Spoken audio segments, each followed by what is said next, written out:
finding one. Oh, I should stop texting. We are back. We can all just be texting. Here we go.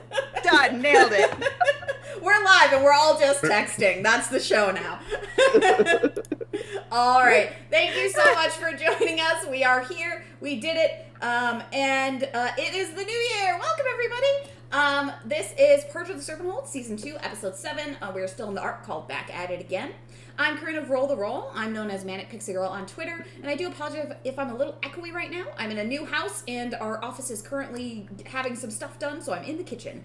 I hope everyone watching has been socially distancing and washing their hands, because it's really, really super important. As always, I would like to thank Ryan at Simulcray. Ooh, my audio looks real soft. Oh no, it's everybody else's. Good, we're fine. As always, I would like to thank Ryan at Simulcray on Twitter for the theme song he created for our show. I'll be linking him in chat right now. Once I get to the chat. There we go. Boop. He has open commission slots, and his computer is new, so hit him up for all your music needs. He does a really great job, and he is, he helps work you through the process so you can figure out exactly what you need, and he just does a great job. He did the theme that you would have heard during our little starting soon screen.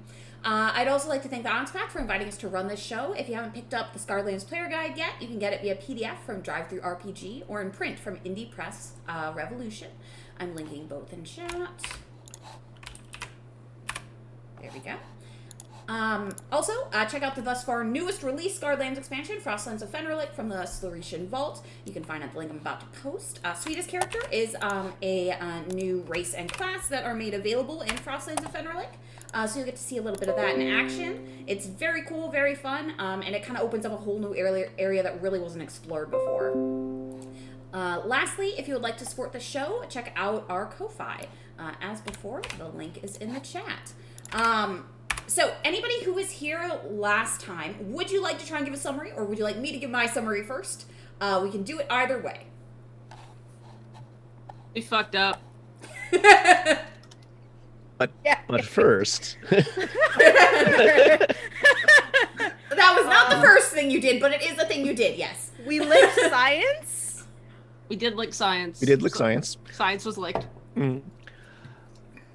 We were originally in the Oasis, and we dug around to try to get all of the magic goodies without getting poisoned.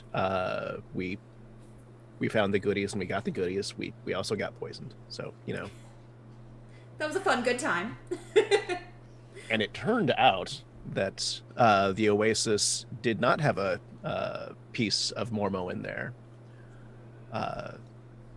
Instead, it was getting polluted through an underground reservoir, or underground river, rather. The Splintered River that runs from the mountains. Do we have the map up? No, we don't. Okay. I can put it up if you like. Yeah. There's mountains over here, and then the Splintered River goes like up and down, like actually vertically up and down. So like it shows up and then it goes underground, and then it shows up and it goes underground. And it turns out in one of those places, there's an oasis full of poisoned water that is probably at least a little bit Titan blood, because, you know, scarred lands. Everything's Titan blood. It's Titan blood all the way down. So yeah, that's a kind of basic summary of what you did last week. Before I get too far, I forgot. Let's go around and introduce everybody's characters. It's a new year. Maybe we're just switching up the order. I don't know. And nothing means the same thing anymore because it's 2021. So let's go with Rune, if you would like. Who are you? What do you do? And who do you play? I am Spartacus. That's I'm new. Spartacus. Were you always Spartacus, or are you just Spartacus like in the new year? Just part-time, actually, on Thursdays. I'm looking for a contract, though. Hi, I'm Rune. I'm full of shit. I make art on the internet for money, and I work with Cubicle 7, though they'd probably not like me to say that, considering I just said I do shit on the internet for okay. I'm severely ADHD, and I play a bard. Hello! Lovely. Sweeta, who are you? What do you do? Who do you play? Well, I'm gonna follow suit with I am legend. No, I'm Sweeta. I am stepping in as a temporary player. You will see me playing Zariva, who is part of the expansion for Frostlands of Fenrilik, as Corinne mentioned.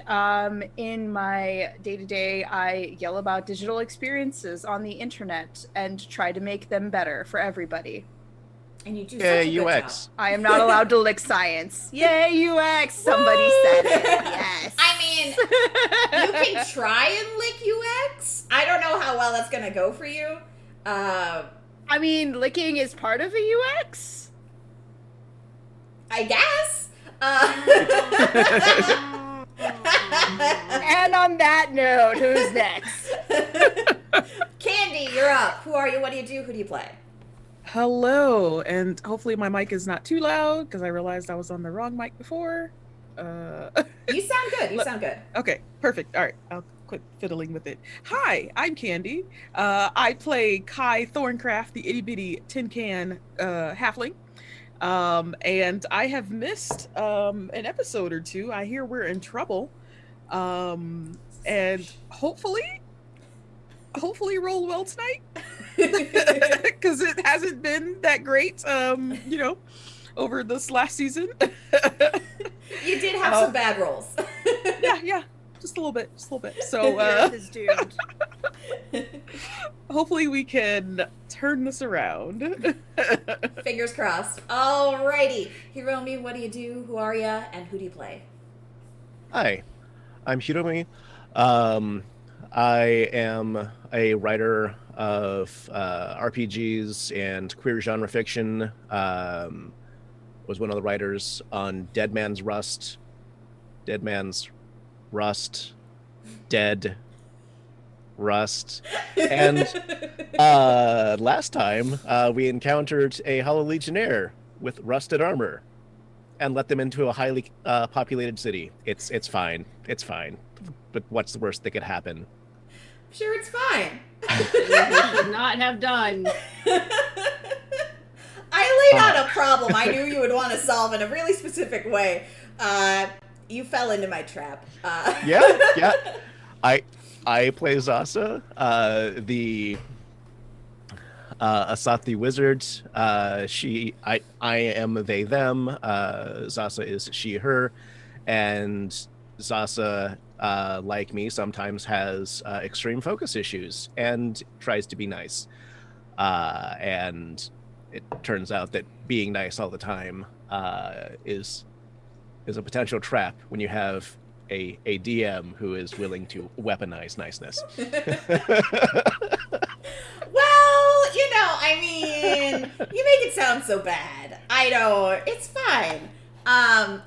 This party is weaponized niceness, to be fair. Yeah, No, that's true. For once, it just didn't work in your favor. Just once.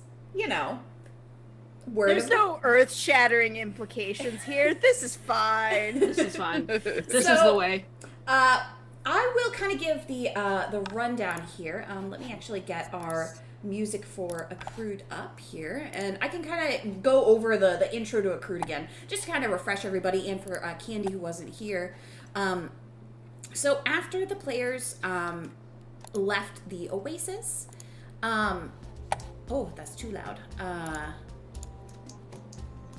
Too loud. There we go. That's better.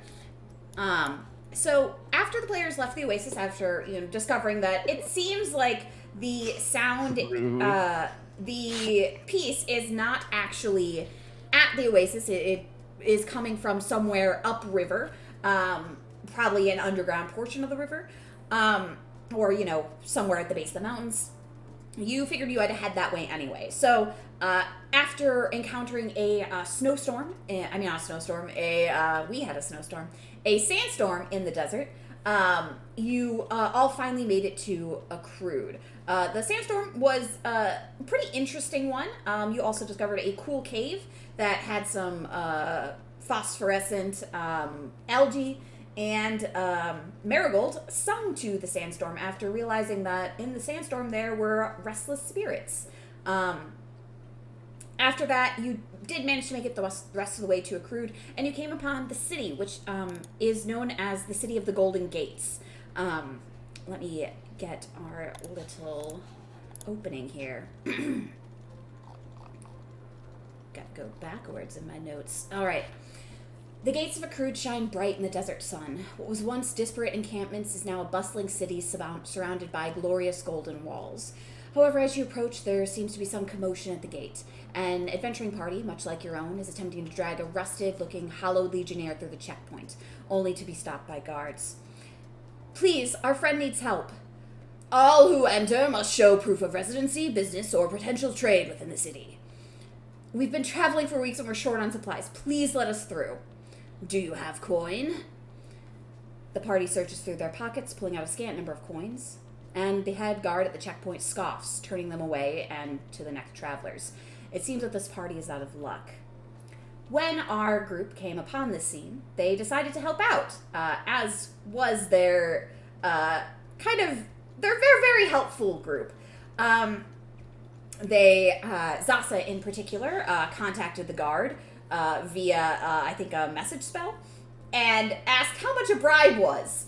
It was not actually a bribe to get into the city, not in as many words, but she did discover that to enter the city, one must either have proof of residency, business, or the fact that they intend to trade in the city. You can prove that you have intent to trade by having 100 gold coins or more on your person to get through the gates.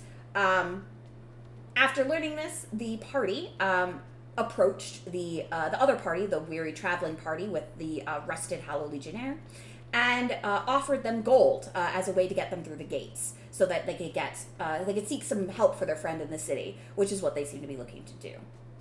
As that happened, the party was all asked to make a con save, which really hasn't been explained. However,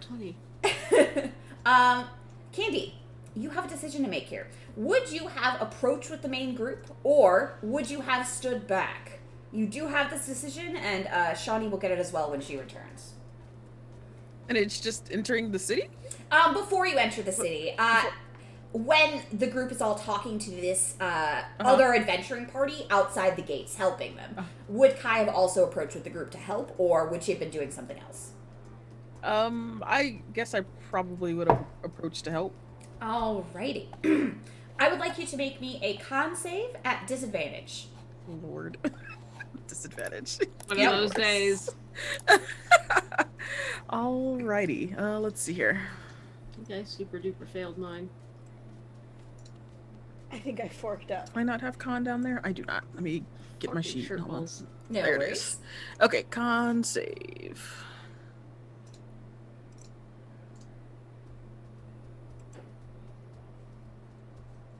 Uh-oh. There it is.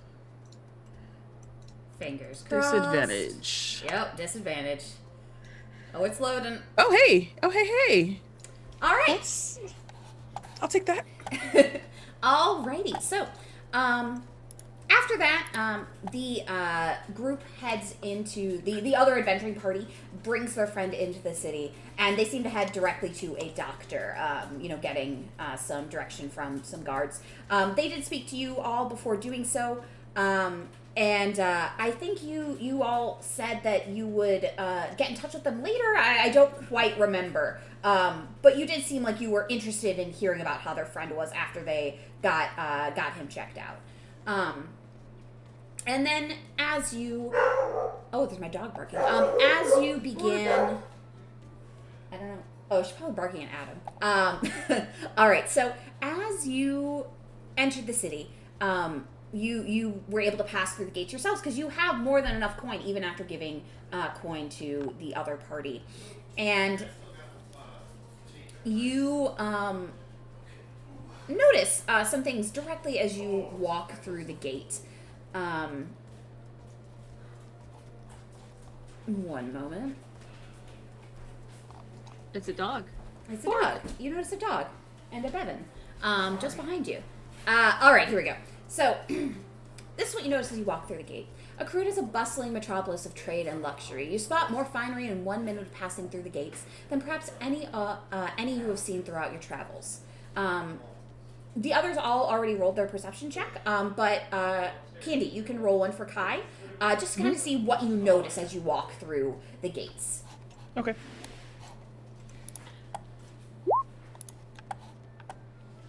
And there it is. All right, so Okay. you, with Marigold, actually spotted a perfume vendor. It's not so much that you saw it, you smelled it. The scents coming from the stall are unlike those you have ever smelled. It's generally good smells, but it is a lot, and you're really distracted by the fact that there's just a lot of smell coming from this one vendor. The other vendors that were discovered was a cure-all, a vendor who's selling various medicinal items, and they're incredibly busy. They are packed. You've never seen a cure-all stand look this busy, which is a bit strange out of all the things for people to be doing in this city. Why do they all want cure-alls? I guess you'll find out. Mostly snake oil. Essentially snake oil. Probably. And then you also Premium notice... grade snake oil. Made like the best snakes in the world made it. Only the best for the citizens and purchasers of accrued. You also notice that the guards on the walls seemed anxious, kind of edgy. They're staring towards the southwest as if waiting for something as they stand along the walls. You don't really hear anything about what they're discussing, but they do seem tenser than you think, just average guard duty should be if there was nothing going on. Those are basically the things you have noticed right out of the gate, but you can kind of take it from here. Kind of explore at your will. Right, well, the first thing I need is some hair dye. I'm not going around like this. I have an image to maintain. Alright, so you would like to try and find somewhere to get hair dye. If the party concurs, I'm careful. It's just jumping into character here. Yeah. I don't know that I have anything specific to do, so lead on, Marigold. If they're short on cure-all, then maybe I can help them make more. How would you... I don't know, but I'll learn. Okay. It's Sorry. It's mostly just flavored water and like alcohol spirits in a bottle. It's not real. They don't actually help people. Just a way of preying on scared people in the middle of... Actually, why is that? These sort of charlatanry snake oily bits, they do very, very well in times of crisis. So what the hell is going on here? Hair dye aside. Do we stop Yep. them then? Well, if people want to waste their money on stupid things, who am I to say no? That's half the reason people show up to my concerts, after all. So, but should we, I guess, find out, like, why it's so busy? Like, if there's something happening, like what you were talking about? Better idea, yes. Yeah. I guess that makes sense. I mean, if people are concerned about something, then, or rather, if people are buying things, then there must be a cause. Yes, we should learn this. Alright. Do some eavesdropping, then. Just don't make eye contact, because once you make eye contact, they're going to try and sell you something, and they're very persistent. It's like those places in, those big outdoor shops, right? Where they, like, grab your hand and start putting stuff on it. I don't know what's happened to my accent, it's been a while. And a happy new year. Alright, so, you're gonna try and kind of stay on the outskirts then? You're not gonna directly approach the stall, you're gonna get close but not too close. Is that what I'm gathering here? Sidling over seems fair, yes. Yeah, like the back of the crowd, enough to hear, like, what they're saying and, what people are, I don't know, discussing. Alright, I would like you all to, just make a hearing perception check for me to see how much of the crowd's, chatter you're hearing and how much of the seller's chatter you're hearing. Those are my favorite words. 20. Oh, nice. All right. We just Nice. need Zoriva, and then we have everybody. Ooh, Zoriva, you're very distracted. Oof. Thinking There's about so licking much thighs. to take in. I'm trying not to make eye contact. This wouldn't be a lot for somebody who's just come out of. Yes. It would be. This Yeah, city the is a lot. archives. This city is a lot. There's a lot of people, a lot of bustle. It is understandably pretty overwhelming, probably for someone like Zoriva, who hasn't really experienced the hustle and bustle of a thriving city yet. Particularly one that seems to have some shit going on, to put it simply. All right, so The South is weird. Home is not. Yeah, home is very different. Anyway. all right, so Zasa and Kai, you both you're not quite able to hear the cellar over the chatter of all the people who are kind of whispering amongst themselves, you know, kind of trying to see, you know, what's available, what they need, that kind of thing. But you do pick up some stuff from the crowd. Specifically, you hear a couple of tidbits. Let me get to my notes here. So, Zaza, you specifically hear, "Oh, my back. Oh, this darn back of mine. I need more of that cure-all for my aching back." And then, you also hear a kid who looks a little bit too young to be, like, buying snake oil, but he's here nonetheless. "My mom says that she has creeping cough, and I need something for creeping cough. Do you have anything for creeping cough?" And he's just, like, kind of trying to see over the crowd and yelling. It's not very effective, but that's what he's doing, and you hear that. Kai, you hear some other people in the crowd. You hear a young woman. "My grandfather, he has tall man's knees. Do you have anything to help with that? Anything at all? I'll take even just a tiny bottle. Just anything." And then you also hear an older gentleman who looks kind of grizzled. "I've got the greenies gasp. I need something for the old lungs." And he, like, pounds on his chest. Seems all those people are kind of looking for something, different things, but they think this individual can help them with whatever they're selling, but you don't really know what this person is selling yet.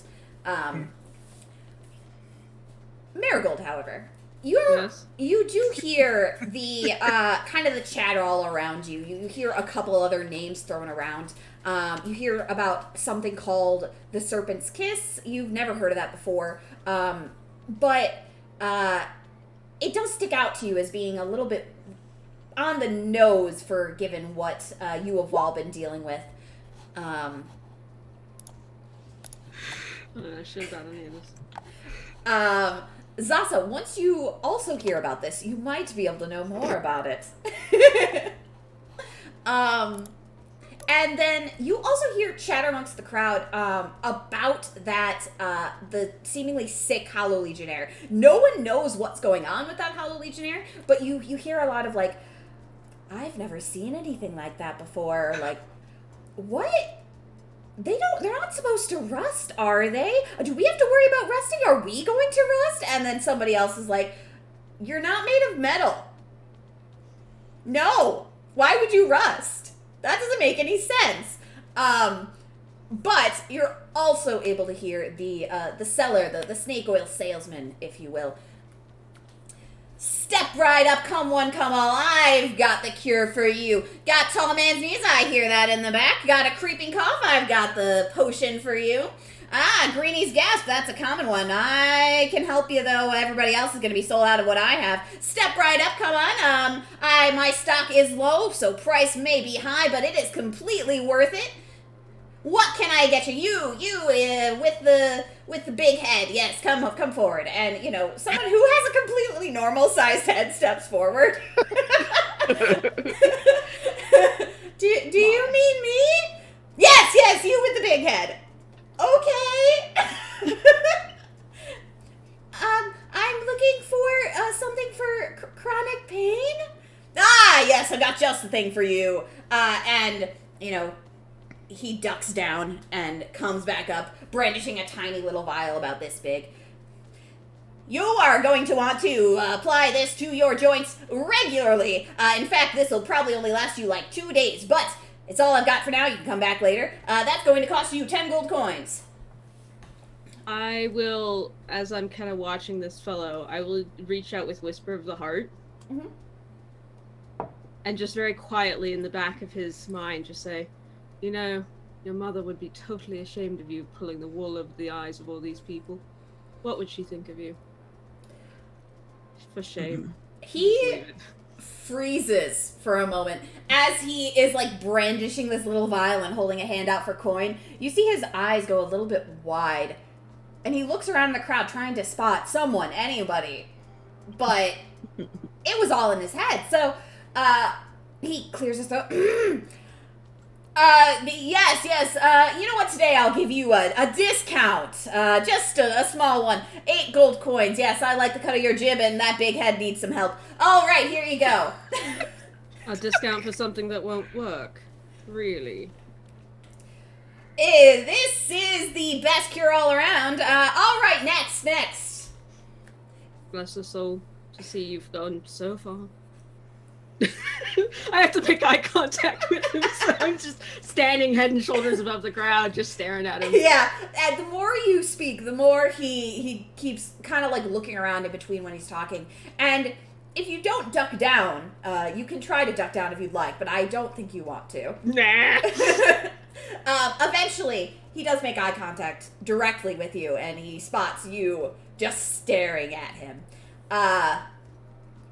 And he, kind of pauses again. Well, you know what, everybody, I need to take a 5-minute break, just to, double check my stock. I want to make sure I have everything for everybody here. If you can direct yourselves, over to the side here, I have a fantastic chart of my, of the prices of the items I have, as well as how you can commission me. So please, step to the side of the cart here. I'm just going to double check my stock. Yes, everybody. And, you know, eventually the crowd kind of listens. They're like, oh, all right, I guess I'll look at his commissions. Sure. And they kind of scoot over. And as the crowd thins a little bit, going to the other side, giving a little bit of privacy, he points at you, Marigold. I see you want to have a discussion. Step right up. We can talk face to face. I want to leave. Let's go see what this is about. Any more personable than I am can deal with this person. I will kind of herd the party in that direction if they'll follow me. Make sure Zariva's not getting swept off by perfumes or something. Zariva's just looking around, just being like, there's so many things. What do I look at? Oh, everyone keep an eye on your pocketbooks, by the way. This is the sort of place your money goes missing if you don't keep your eyes on it. I don't know if my microphone picked that up. It did. Yeah. Okay, good. I did. Didn't light up, so I was like... Yeah, I'll wander over with the party in tow to him. So I don't think I've seen you before in the city. Are you new? Here for trade? I have plenty of goods you might be interested in. I'm not really interested in what you have to sell. What I am interested is why you're profiteering off of innocent people who are panicking. I am merely a businessman. I don't know what you're talking about. Let me spare you some time. I can read your mind. So, let's go ahead and start from the beginning. You tell me the truth. We'll make this quick and I might pay you for it, alright? You drive a hard bargain, sir. How about we adjourn to inside my cart? We can discuss this a little bit more privately. They come with me. Of course. I would expect nothing less of such a fine adventuring party. Adventurers, right? I'm right? Yes. Sort of. You have the look. A little bit weary, a little bit dusty. Generally do-gooders, that kind of thing. Sure. Let's go with that. Yeah. You do good. Mm-hmm. All right. Come inside. Well, I keep this on the DL. And he kind of brings you inside his little he has like a little like caravan of sorts where he has lots of little you see as you step through the door, it's just covered in bottles. There's like a mortar and pestle. There is herbs and spirits and various liquids. You're not certain exactly what everything is. You can make a medicine check for this if you like, to kind of see if any of this even looks medicinal at all. Let's see. Okay. So Zasa, would you like to save your 16 for the Serpent's Kiss, or would you like to use it now? I guess I'll save it. Okay. And I scroll will allow you to save it. So Zasa, this is the most medical looking shit you've ever seen. Oh god. You're like, this checks out. Or at least it doesn't look not right. Maybe we should lick it and find out. No. Oh, jeez. Wait, but we can't lick this? No. No. Don't touch anything in here. Hold on. Oh, Bork. goodness. She's Bork. borking. She's borking. She doesn't like snake oil salesmen either. But, Marigold, you see that there is just a lot of, like, pain relievers around. It doesn't seem like anything that's really curative here. It doesn't seem like a lot of, I'll treat your symptoms. I'm not really curing you of anything. And Zoriva and Kai, you are both taking a look around, and you both kind of notice different things. Kai, you notice that there is a big book on the table that does have, it looks to be a medical book of some sort. It seems that regardless of how much this guy's being a bit of a skis, he may actually have some medical knowledge, at least if he has that book. He may not know everything about it, but he's got this book that is clearly a real medical tome that you recognize. And Zoriva, you don't really have any experience with snake oil salesmen. If it were not for the things that you saw here, you would believe he's selling completely legitimate cures. However, as you take a look around, you realize that, as Marigold did, that nothing here is really going to cure anything it doesn't look like. But you do also notice that the price that he's charging for these items is incredibly exorbitant. Exorbitant. I don't know how to say that word. I only ever read it. It's incredibly high. So you notice what you know about these ingredients. They're not worth very much. They are worth, coppers on the gold for what he's selling them for. Putting them all together, you could probably buy what he's selling for like 2 copper, and he's selling it for 10 gold. That's ridiculous. Even if it was a real cure for something, it's fucking outrageous. So that is what you've noticed as you step inside this fine fellow's medical area. Delightful. All right, so go ahead. No, I was gonna see if Marigold was going to continue. I'm just watching him. Just watching him? I'm Okay. just gonna try and make him really uncomfortable by just staring at him. You know Okay. how people will talk when they're nervous?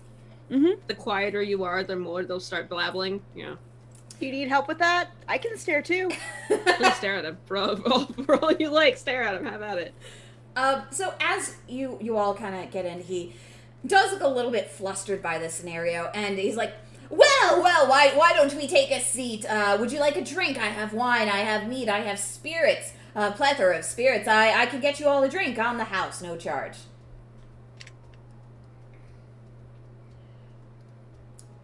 Or not. You can stay standing if that's what you'd like to do. All right, incredibly awkward. Okay, so, you wanted to speak to me about my business practices, is that correct? Just reach behind us and gently close the caravan door. Oh, I'm getting mugged. No. Oh, I'm not getting mugged? You're not getting mugged. Everything in here is worth maybe what? Salsa, 2 gold? 3? It's not worth it. I have to itemize it, but I mean that seems in the ballpark. I don't know why you park balls. I mean, it seems like having free range balls would make more sense, but See, that's this the is why I expression. wear skirts. It's just more comfortable.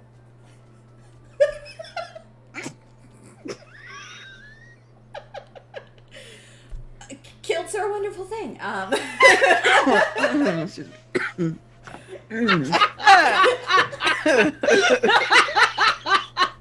God, we're gonna get demonetized.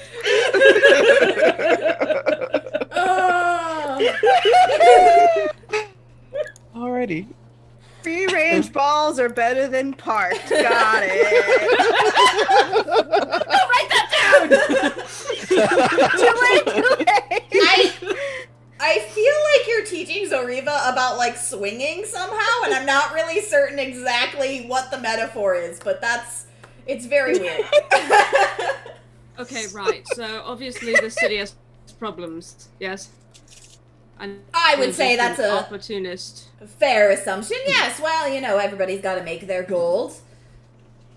That doesn't seem right. No, it really doesn't. Frankly, I really don't actually care about what you're doing here. But what I do care about is if there's a sickness here. An actual sickness, not some bullshit you made up. Tall man's knees, really.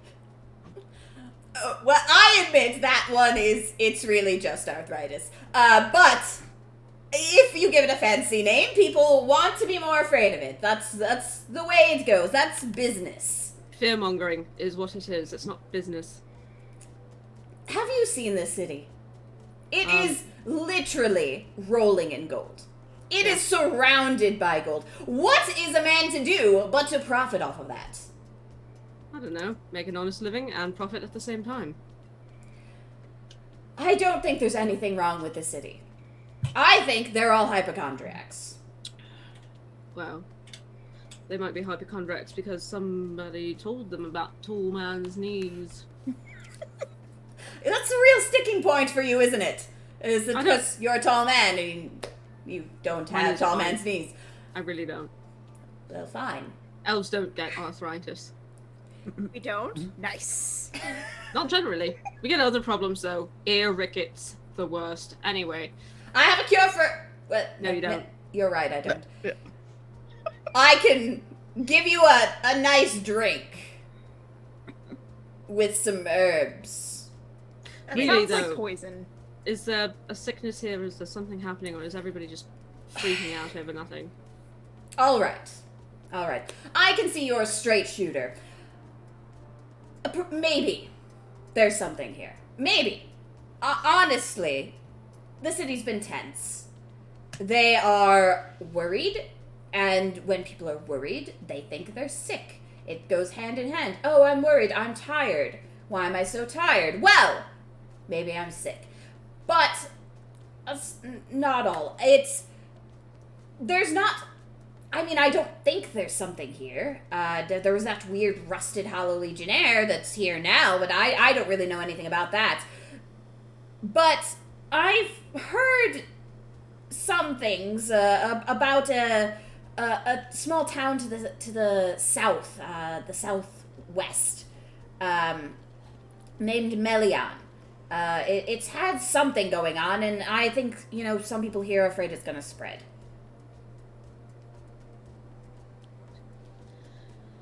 Rusty, have you any questions for him before we mug him and take his stuff? I really do not want the mugging to happen. Do I look like I'm going to mug you? I don't know. I don't judge people based on their appearance. That's rude. This coming from the snake oil salesman? Right. I just point out features. I don't judge you based on them. Can I No. mug him? Oh. No, he really doesn't have anything worth selling. This is all... Well, I don't know, but it can't be worth 10 gold. All right. Are you going to tell all the people out there about me? I might. Depends on... What if I make you a deal? A little one. You do know that arthritis is a chronic condition and that ameliorating it over the course of time is still worth quite a fair amount of money, and you don't have to lie to anybody for that. You can give them stuff that helps a little bit because that's basically all you can do.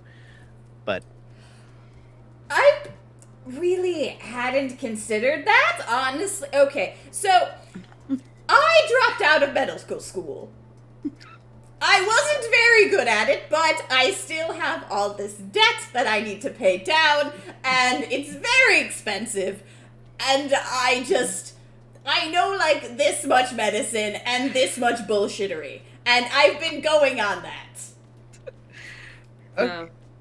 But you would probably make more if you sold it for less. Because who's to say this person that you tried to charge 10 gold for something, 10 come back in 2 days, is going to have 10 more gold? All right, so I'm not an economist. I sell it for less, and you will, and like for what it actually does, not for all the extra shit that you're saying it does. Wait, are we modifying the business plan that is already very suspect to be more profitable? Yes. No. Like we figured out that like this stuff is still like pain relieving, but it's not a cure-all. So say, hey, you have arthritis, you have these certain things, this stuff will actually help you. And sell it for like don't overcharge as much as you have been, because that's ridiculous. But people will continue to come back as they run out. Especially if you're actually efficacious in your methods. Also, I know from personal experience that if someone's suffering from a condition that is honestly just tailing out from dehydration, you can just tell them to drink water. They will, and they'll pay you money for giving them good advice. Also true. So you're saying I should pivot to give advice from my incredibly limited medical knowledge, and also provide pain relief, as I have all of these pain relieving things here, but actually tell people it's pain relief and charge them less so they come back. Is that what you're saying?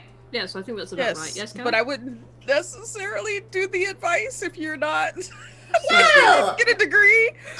But like general stuff that it was 2 years. I'm sure that's enough. Okay. Don't go don't go overboard. There's some advice you will probably be able to give. Just don't go overboard like you did with what you're doing now. I suppose if you think it'll be a more profitable business model that can still, help me with my loans, I suppose it's worth a shot. All right. For the advice and for your word that you will not tell anybody outside of this room that we had this conversation, I can give you a little bit more information about the illness that has people in a tizzy around here, and I can also keep my ear to the ground on any other illnesses if you want me to do that. An informant. What's your name? Ah, yes, you didn't even get to that part, did you? You stepped right in with telling me how to do my job. My name is Varric. Oh no. Oh no. Julie! Do the thing! Spelled differently, but yes.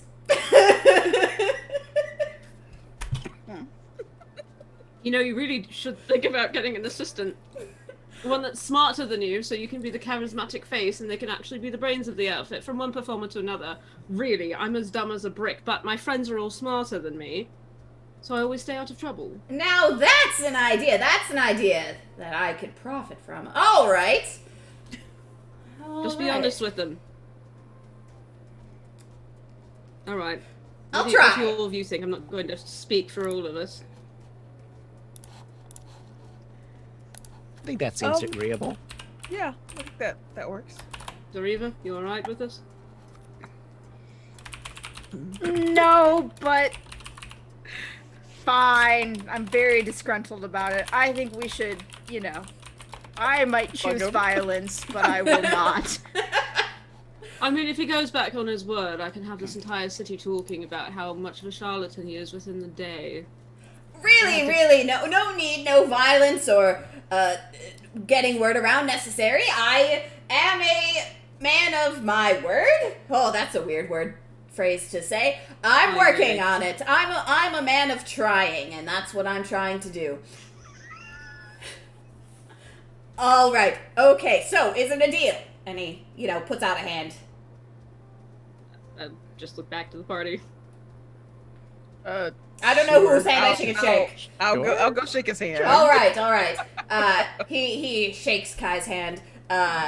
You notice his palm is a little sweaty. You think he's nervous. This entire encounter has been a lot for him.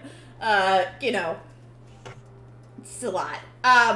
But he then is like, okay, well, now that we have that settled, would you like to take a seat? We can discuss Sure. this a little bit more, and I can give you the information I do have. It's not a lot, but I do have some. You hear things when people come to you. So, okay, sit down. Do you want a drink?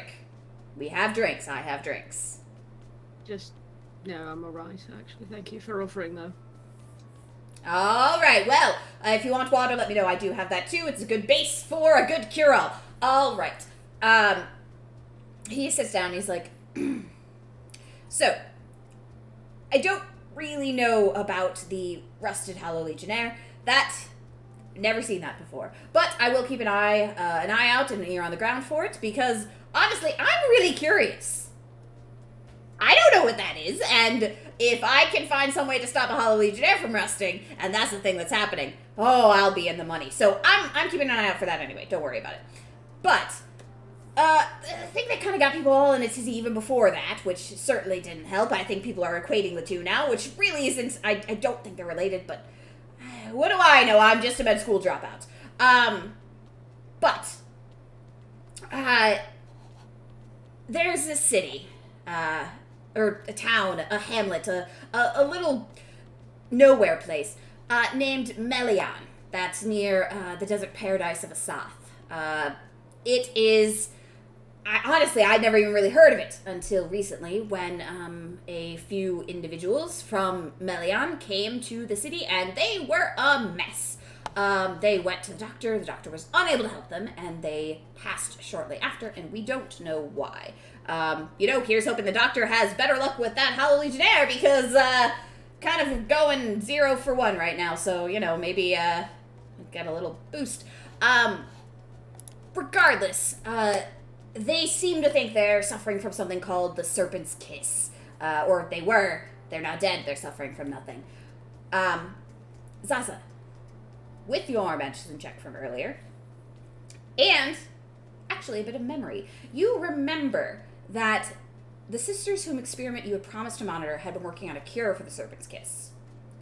It is a rare but deadly disease known to resist standard magical treatment. You never learned much about it at the time because you were really hyper-focused on something else. But you remember it caused scaly skin on those who don't already have it, and a sweet odor. Those were the main things. You don't really know anything else about it, but it is something you have a recollection of, but it is incredibly rare. So to hear that an entire town is suffering from this, or could be suffering from this, is wild. Well, that's strange. What's strange? The Serpent's Kiss outbreak, it's very rare, and, well, it causes scaly skin in people who don't have scales, so that's just weird.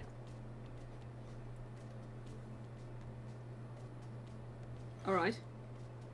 And that's what's got people all worked up.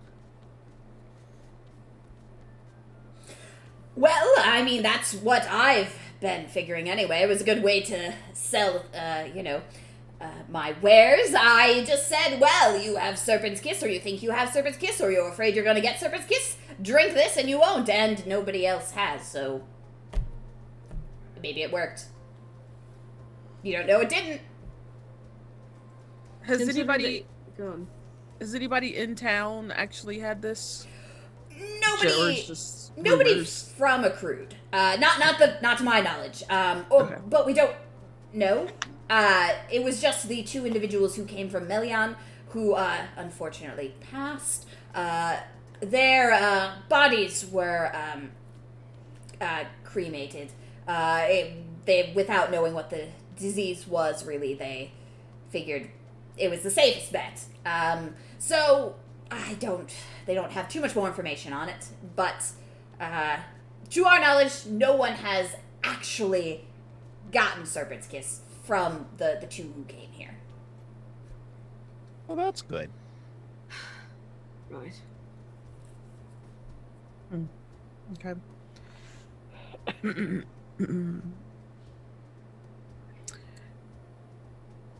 Well, is there anything else you can give us? Any other information? Well, let's see. I think creeping cough is just bronchitis. I'm not sure, though. I haven't actually examined them. I believe that, Greeny's gasp is, asthma. I think they just need, a standard inhaler. I just don't have the material to make that. So I've, been giving them various pain relievers, which kind of helps with the swelling. It helps a little bit. Honestly, if you do want to learn more about Serpent's Kiss and whatever's going on with that Hollow Legionnaire, I do recommend seeing the town doctor, because I am not a doctor. Have I mentioned that? Definitely not a doctor. Obviously. Yeah. But Alrighty then. I do have a signature like one, so, it works. That's not how that works. But okay. I can sign really prescriptions. You can, doesn't mean you should. I beg to differ. All right. I'm just gonna look this guy right in the eye and just stare meaningfully as I reach out to a shelf with something on it and just knock one thing over. Whoa, hey now, that costs like 1 copper.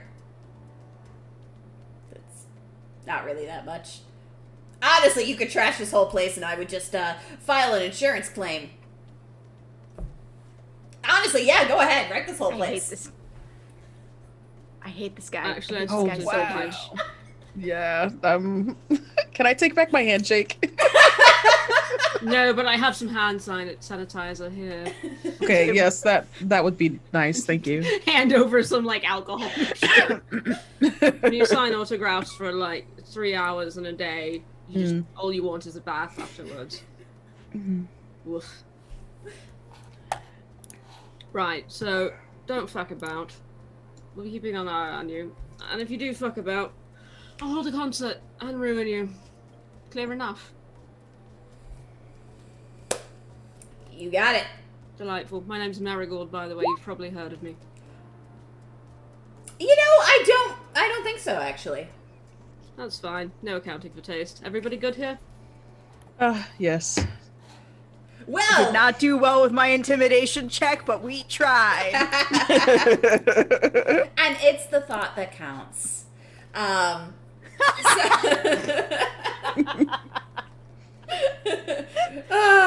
have to say, this guy's really fun. He's such a skis. Alright. So, I assume you all kind of stand up and start making your way out of the little caravan you have here. Yeah, Mhm. absolutely. Alright. I feel very dirty right now. So, he holds open the door for you. That's right, Varric's here to help you out. Alright, I'm gonna go, change my entire business model and help these wonderful customers here. Alright, come around here, come around. And he goes right back out to selling, but you do notice that he is taking more time with each person to figure out what they actually need, at least while you're in sight. And he doesn't seem to be giving anybody, just the random shit. He does seem to be at least talking to each person instead of just grabbing things. Maybe he's trying. Or maybe he just knows you're still watching. That's probably number 2. I have an idea. Is it violence? It could lead to violence. I just picked up a new little spell.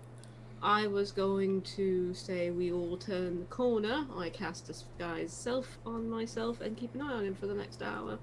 See how he does. Do you want us to go get your hair dye while you do that? Oh, no, darling, I'm very particular about it, but it's sweet for you to offer. Actually, I was wondering if you would go perhaps find the village doctor, city doctor, and see what his professional opinions about it. I feel that Zasa would be particularly equipped to have that conversation. That makes sense. Sure. Yeah. Right. I'll meet up with the lot of you. Let's say an hour at the doctor's office, wherever that is. I'll figure it out. Okay. Everyone good? Right. Yeah. We'll guide everyone away, get out of eyesight. I will cast Disguise Self on myself and take on the appearance of a city guard and go stand on a street corner and look real bored. All right. So you're just keeping an eye on Varric, making sure that he's not he's not swindling people right now. Basically, yes. Okay. So you're gonna stay there for about an hour. Ish. Okay. I would like you to roll a stealth check with advantage because you are disguised as a guard, just to see if he notices a guard hanging around more than is normal. 22. 22 even. Look at that. He does not notice you. He just thinks you're an average guard at an average post looking bored as hell. So he does slip up occasionally. Like, you know, when someone comes to him with a problem that he doesn't seem to know how to answer, like something that he really can't help, he still just kind of gives them a random cure-all. But his prices are still lower. And on the whole, he is talking to the people and trying to figure out what it is, but you do notice him kind of floundering a little bit with some people, and within that hour, you don't spot anything super egregious, but it does... He is still a skeezy salesman at heart, and he does still try and upsell. You know, like, well, you could definitely get that size, but what if I give you this size for, you know, a little more than double the cost, or, you know, something like that, talking it up, making it sound like it's worth it. But he is moderately better. Moderately. Alright. Well, guess that leaves the rest of them to go doctor hunting. Doctor. Alright, so you'd like to try and find the town doctor, is that correct? Mm-hmm. Yeah. Alright.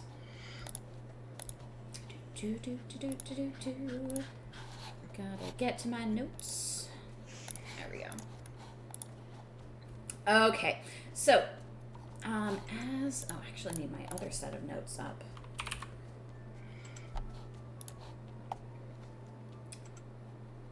Here we go. I have so much going on in this campaign. I have 2 sets of notes.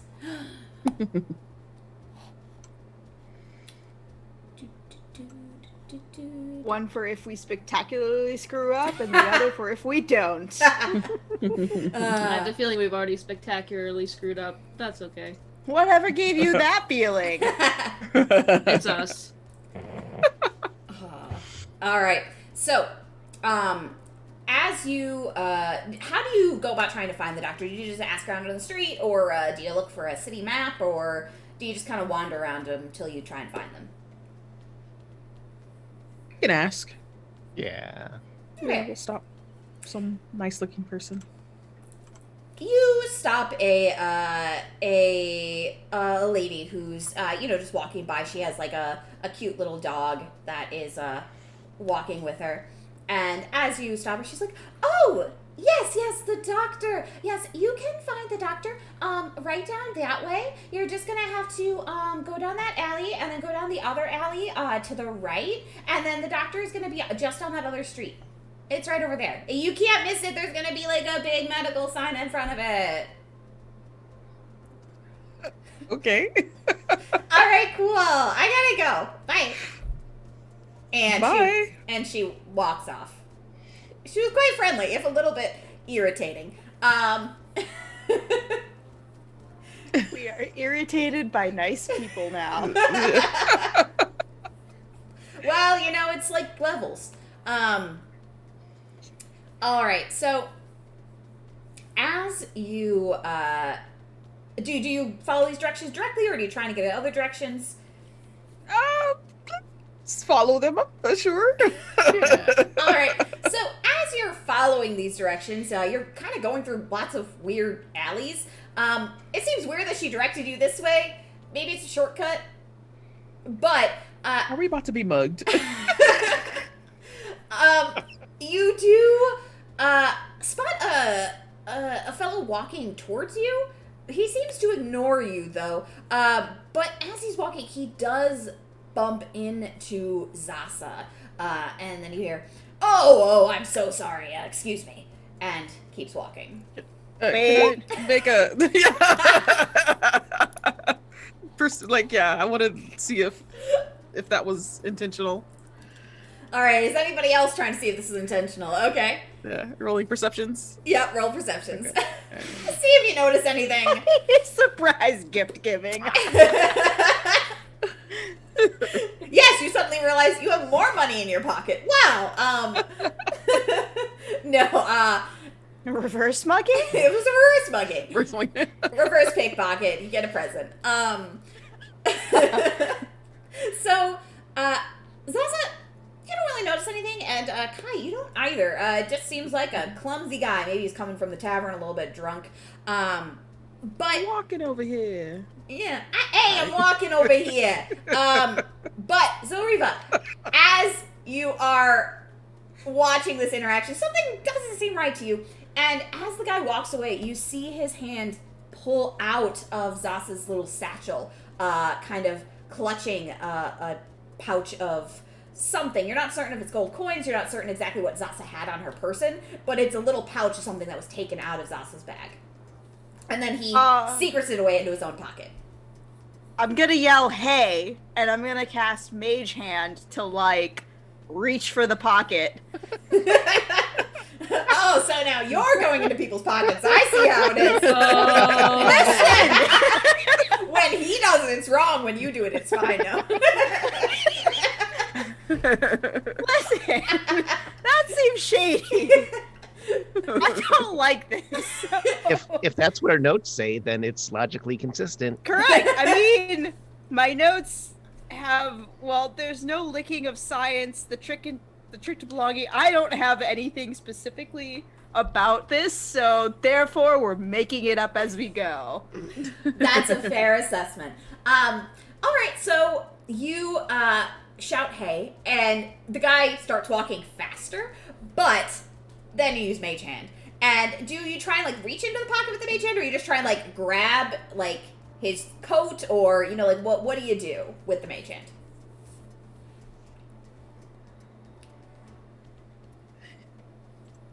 We're gonna yoink his hair. Oh, ouch! So you use Mage Hand, and it goes towards this guy, the spectral hand, and grabs his ponytail, because of course he has a ponytail.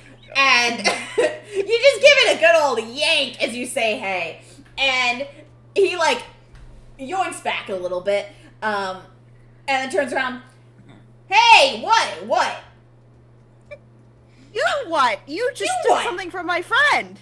I did nothing of the sort. What's these accusations?" That's a lie. Sasa, Sasa, check your person, pocket. please. Oh. Are you missing anything? I'm still, like, the Mage Hand is on his ponytail, just gently, occasionally yoinking in case he decides to break free. Just the gentlest of yoinks. I leave you guys alone for 5 minutes, I swear to God. It's fine, I'm sure. Give me just a moment. I'm just gonna look through Zasa's things real fast. See what she could be missing. So the pouch that he took contained it seems like maybe you might have had your gold and your copper and your silver kind of separated, but since you didn't have too much copper and silver, perhaps they're in the same pouch. The pouch that he took, or at least the pouch that is missing, seems to contain your copper and silver pieces. They are no longer in your bag. Yes, I'm missing one of my pouches. It has currency in it. That's rude, and you should give that back. Hey, I don't know what you're talking about. I just stumbled. The cobblestones are a little bit uneven. I don't know what you're talking about. go to stand in front of him. Hi. And I pull out my war scepter. And just like, you know, just kind of tap it in my other hand. He clears his throat a little bit. You're very armed. Okay, oh, what's in my pocket? Well, how did this get here? I think you dropped this, ma'am. And he hands it to Zasa. Thank you. You're welcome. I'm gonna go. I'm just gonna yoink one more time as a warning, and then I'm gonna dispel Mage Hand. Next time, I'm cutting it off. No! He rips it back. And he scurries off into a side alley, holding his hair the whole way.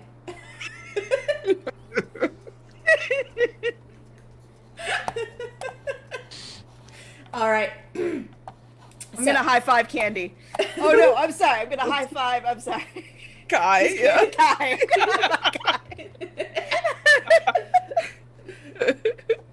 Teamwork makes the dream work. All right. Thank you. You're welcome. Well, I feel like that might have been a bit of a setup, but either way, hopefully the doctor is actually where it's supposed to be, where we were told.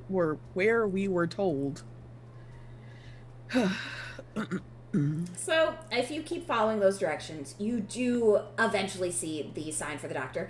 You can't tell for certain if the nice lady with the tiny dog knew that this weirdo with a ponytail was in the alley, but maybe it's her boyfriend. Who knows? There's no accounting for taste, as mentioned earlier.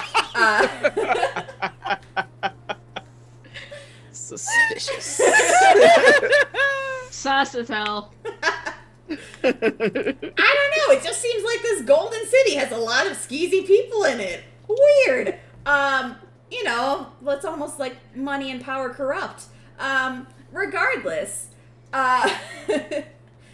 you do see the sign for the doctor, and it doesn't look incredibly busy at the moment, but as you kind of get to the outside, you do see that the horses that were with the adventuring party you met before are still outside. So it looks like they are still inside with their friend, trying to figure out what's going on. Huh. Well, it's good. It's good that they're getting treatment. Yeah, for sure. Should we just wait? Do we need to see if there's someone to, I guess, check us in? We could knock and see if someone Yeah. responds. Also, I would like to Yeah. know what's going on with the Hollow Legionnaire. Yeah, for sure. Them Okay. rusting That's seems true. uncomfortable. Yeah. All right. All right. Yeah, we'll go knock and see if there's like a list. We don't want to jump in front of somebody who's sick Yeah, definitely. So necessarily. you knock on the door, and you hear a soft, "Come in." And as you pull open the door, you see a little reception desk, and there is a sign-in sheet beside, so it looks like there may be some sort of line, but coming directly in is okay as long as you're in this waiting area. However, Zasa, I would like you to roll a perception check for me. Okay. This is based on sight, if that matters for you. All right, so you spot the individual that's behind the reception desk has a hood over her features for the most part. You can't see much, but you can tell that she does seem to be a fellow Asathi, but that's about all you can make out. As you step closer, I assume if you do. Okay, so as everybody kind of gets closer, she is kind of looking down at some documents, sorting some papers, and then she looks up. Oh, yes, are you trying to make an appointment? And her gaze zeroes in on you, Zasa. Oh. Zasa. Yes? And she pulls her hood back to reveal your old sister from before, when you were part of the Sisterhood of the Scythe. The one whose experiment you kind of messed up. Uh-oh. Ooh.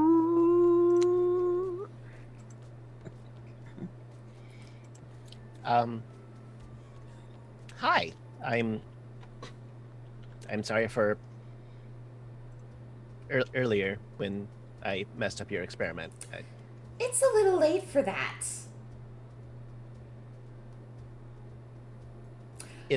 It is late. It is too late for that. But I'm still sorry for it, and I still apologize. Thanks. Well, I'm still a professional, even if some of us aren't. Can I help you?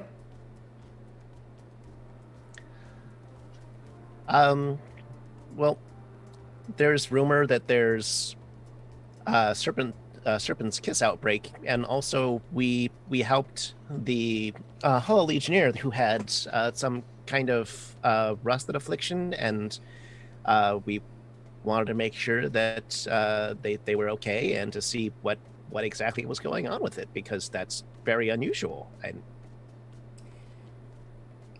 if it's go ahead. and if it's afflicting him, then that's something new that we didn't know about Hollow Legionnaires, or at least I didn't know about Hollow Legionnaires, and I would like to know more, because well, it's new. Yes, and you always were interested in new things. All right. Yes, the doctor is still with the poor individual. The doctor should be done in, I'd say, and she, looks at a clock. Probably about 15 minutes. It's new, as you said. So we're still trying to figure out exactly what's going on.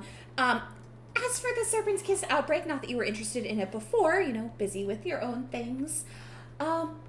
I hear it's in Melian. Unfortunately, it's because my experiments were interrupted the last time I was trying to deal with it.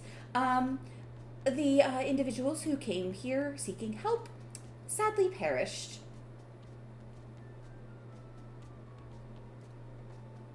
Well, I'm sorry that they perished. Yeah, me too.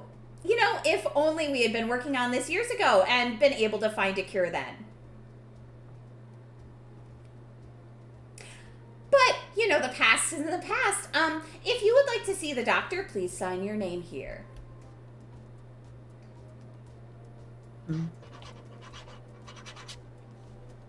Oh, perfect. Thank you so much, Sasa. And I'm sure your friends are just a joy. Nice to meet you. Hi? Hi. Yeah, sorry. This is kind of a lot. I'm gonna go take my break. You can sit in the waiting room. Bye. Thank you. Uh-huh. And she slams the door on her way out.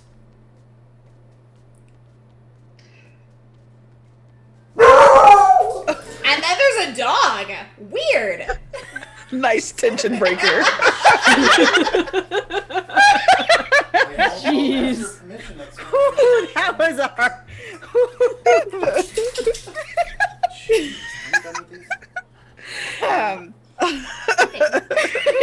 Where do we go from there?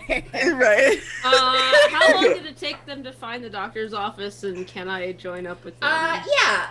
I'd say Marigold would be done watching Varric now and could head out to meet up with the others. He would be able to find directions pretty easily, especially if he left when he was still kind of as a guard. People would be like, I don't know why you don't know, but sure. No, I would have dropped the disguise or changed it to something else. Okay, so yeah, you're able to get help, and you don't have somebody try and pickpocket you on the way. That's good. Was a setup. Marigold has his purse tucked into like the belt inside on a pocket on the inside. He's used to running around in big cities.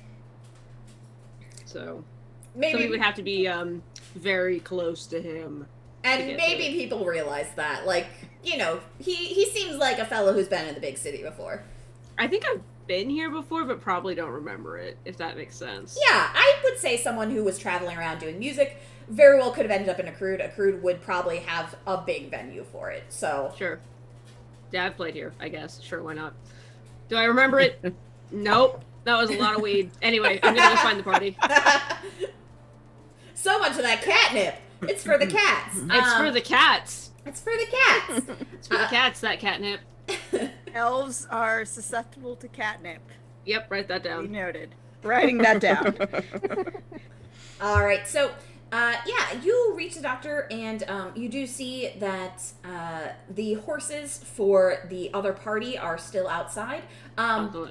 And you see that as you kind of like, if you look in a window, you do see the rest of the party inside there, kind of standing around awkwardly at this point. All right. The tension, it's high. Okay. I'll just slide in and close the door behind me and look at everyone. Did you all see what the hell? You all look, is everything alright? I met one of my sisters from back when I was with the Sisters of the Scythe, and well, there are a lot of sisters who aren't happy with me. Why? Why wouldn't they be happy with you? Well, you know how I get really hyper-focused and I pay attention to one thing and I don't pay attention to other things? Yes, it's what makes you brilliant. Yes, but it also makes me not great with teamwork at times. So,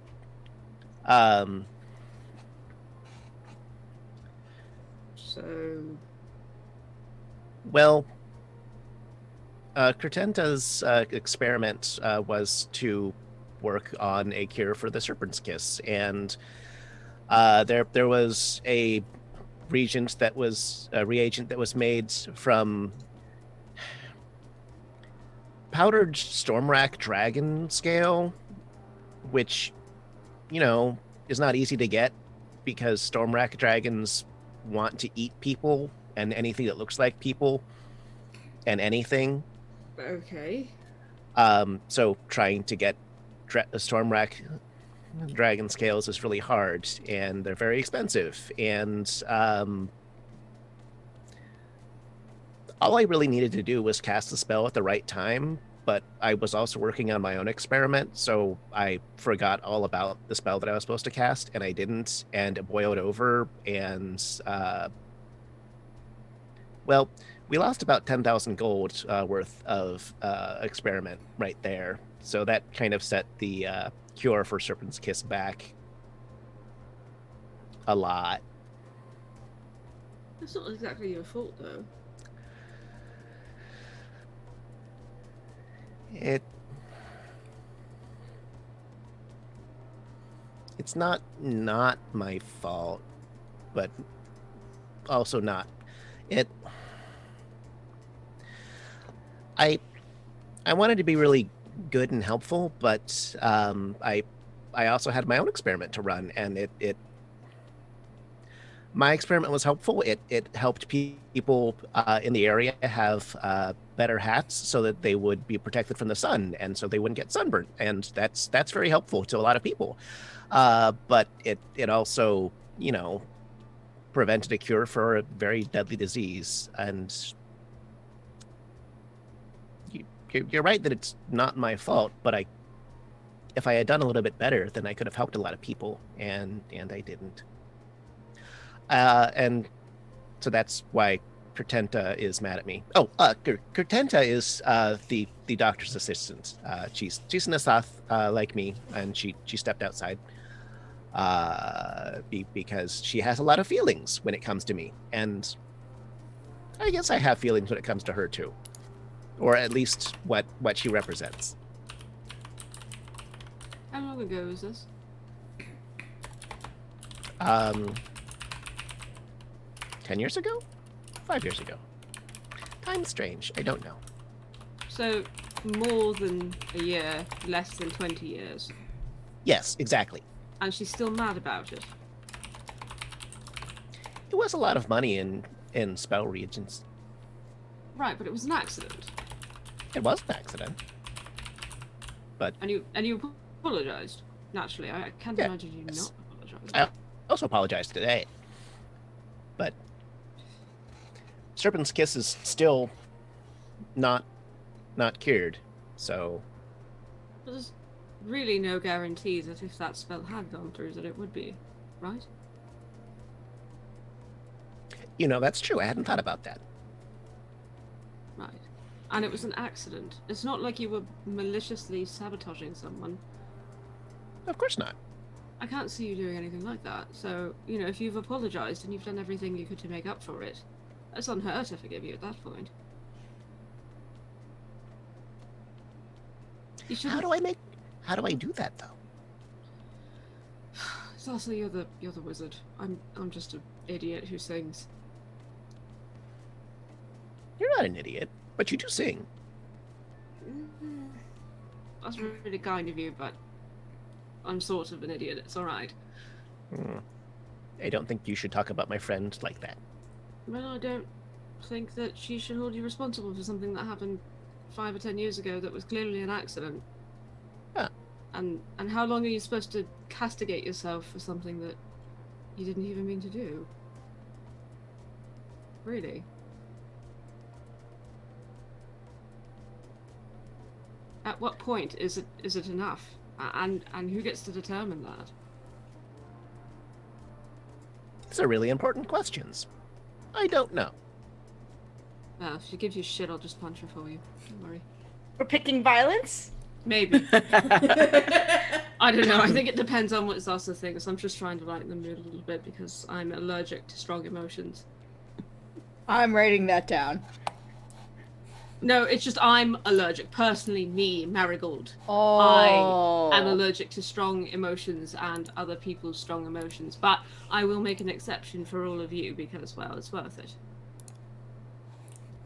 Everyone else can fuck off, though. Zariva's gonna get a little melty and purple. Aww. So, what are we waiting for? We found the doctor, or is this a doctor? Yeah, we're just waiting, because we don't want to, like, jump in front of people who are sick, so we just kind of put our names down, and we're just waiting. Alright then. Yeah. I will sit down next to Zasa. Flip out a pair of bagpipes. Pair of bagpipes, set of bagpipes. Wait, I thought bagpipes and people who play them are monsters. Yes, you were paying attention. I'm very proud of you. I am, in fact, a monster. That doesn't seem right. I put the bagpipes away. So, as you sit in the waiting room, Cortenta eventually does come back inside. She seems more composed. She seems to have splashed some water on her face, has maybe gone out for a smoke break, basically just centered herself. And then she goes and sits back at the desk and, you know, keeps filing whatever she was filing. Let's see what that roll was. Oh, Cortenta? Thank you for spelling it. I'm gonna put that in my notes, because I didn't know how to spell it. Boop. Alrighty, so, she comes back in, and it is, a little bit awkward. However, you all do have, it looks like there's some reading material left in the waiting room, and the wait does drag a little bit. You think that it may be a bit common to wait a really long time in a doctor's office in a place like this, so you keep waiting. Exactly, there's expired issues of Sports Illustrated and Home and Gardens. and some like 17 magazine, which is about things that can come in the quantity of 17 specifically. It's a very weird magazine.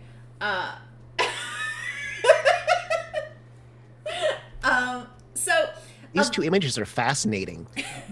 This caption says that there are 7 differences that we should spot, but I actually see 9.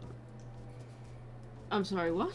Is that a highlights magazine? I haven't seen one of those since I was a kid. What's a highlights magazine? Well, it's a magazine full of highlights. Here, it's educational. Read this. It's very educational.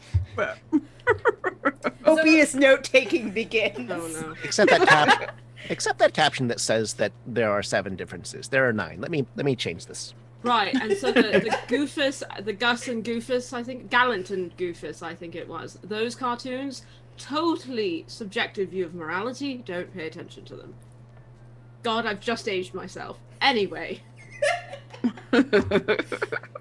So you all take some time flipping through the magazine. So Riva, you learn a lot about,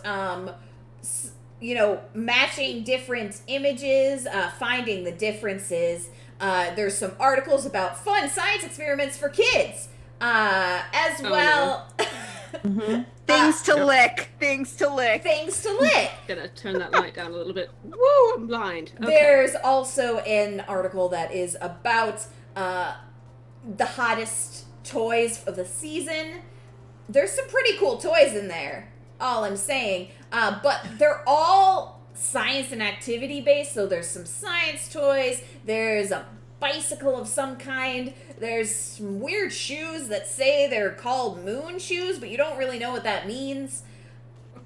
I could probably make them. If I tinker long enough, I could probably make them. So you're going to make moon shoes maybe in the future. Do you take any of the articles out of the magazines? I look at Marigold and very tentatively say, "You're not supposed to do that, right?" Well, I'm not going to tell. Who's going to actually read these things anyway? I look at the rest of the party as if to confirm. Looking to me to be a bastion of morality is probably a terrible idea. Just so you know. Which is why I looked at the rest of the party. I feel like Kai and Zossa are more equipped for that. Oh, go ahead.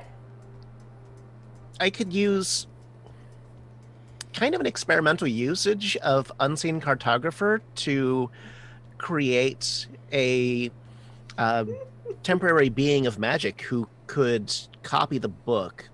It's not supposed to work that way, but I think it can. I've never Sure. done this. Why not? It's an experiment. We can learn things from it. Sure. As you say, it's an experiment. We can learn things from it. You hear Cretenta, scoff softly. Oh, no. I don't think anyone asked you. I'm going to say to Cretenta. And I didn't say anything. You made a noise. Come on, don't be catty. Oh, I'm not going to be catty. All No, right. you're a lizard. I think it'd be categorically impossible for you to be catty. How many cat puns? How many cat puns were in there? I am the bard! What do you expect? Puns, only puns. Cretenta just goes back to what she's doing. She doesn't even dignify a response, and you see her signing things and marking down charts. It looks like she's referencing the doctor's notes or something. Zasa, if you would like to try and use Unseen Cartographer to copy this book, you certainly can. Can't stand passive-aggressive assholes. Yeah. Gonna cast it. All right. That way I can make the party moon shoes next. Moon shoes for everybody. Was died wearing a pair of those things. Went down a hill. Oh, God. No, don't do that. It went badly. Thankfully, it was a grassy hill, so. Oh, okay. But Not like a rocky hill or a hill into a it's street. Florida. There's no rocks here. It's all sand. I mean, that's true. That's true. I've only been to Florida once, so It's a shithole. Don't come here. it was really hot. Yes. And I was on medication where I couldn't be in the sun, so it was not a great time.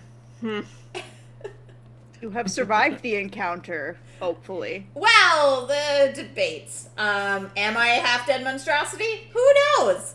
I would like to say...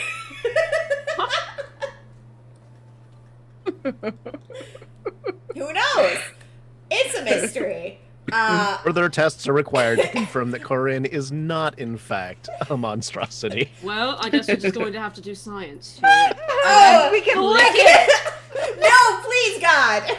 Do not lick the DM. Do not lick the DM. The DM has a saliva phobia. No, thank you. Noted, not licking the DM. Do not lick me, please.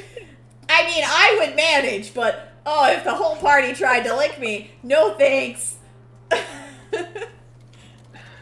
Unrelated note, I do just want to say, hi Kaylee! Kaylee is in the chat, and she's great, and I love Kaylee, and I just want to say hi to her. What we're gonna do, we're gonna take a break right now, and then once we get back, we'll figure out if your unseen cartographer works. And then we can hopefully meet this doctor you've been waiting for this whole time. Man, doctor's waits are really long. I mean, yeah, that's accurate. That's accurate. I love that we ended on this. I'm so sorry. Do not. Okay, Zariva, write this down. Do not lick the DM. Do not lick God. If you encounter God in a dream, don't lick them. Do not lick. Okay, we can lick. So then God is not science? God is absolutely not science. They actually should be separated. Unless you have attempted literally every other possible encounter with the god, in which case, once you've exhausted all other possibilities, then licking is really, honestly, the only thing that you can do. Like, Living is hard, man. It really is. Okay. And with I'm gonna that, write this down. we're going on break. We'll be right back. Living is hard. Everybody write that down. Everybody in chat, write down living is hard for us. Can we get an F in chat for all of our abilities to just make it in this time? All right, we'll be right back. We're just going to take a quick 5 minutes, give everybody a chance to get a drink, stand up, go to the bathroom, etc. We will be back. Please stick around. Don't lick the science. Oh, Don't lick the science. Or God. Or Don't God. lick God. Don't lick God.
Hello, everybody. We are back. Thank you so much for waiting while we had our quick break. We got drinks, we had snacks, and now we are, ready to party, I guess? Or talk to a doctor.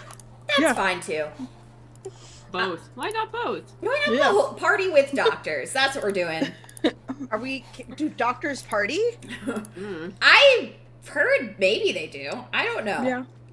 Shout out to all the doctors on the stream, by the way. I'm sure you're all very fun people, and thank you for all that you do. Yes. There are two doctors who are members of the roll community. One of them, John, runs a game for us. I would say he probably once partied. He now has young children. He probably parties less than, perhaps he did before without the young children. Yeah. Inverse proportion of partying and child. Yeah, they tend to put a little bit of a cramp in your style, particularly when they're young.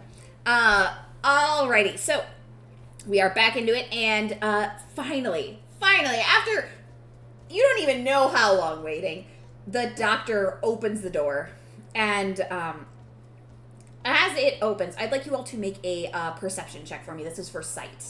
Oh no.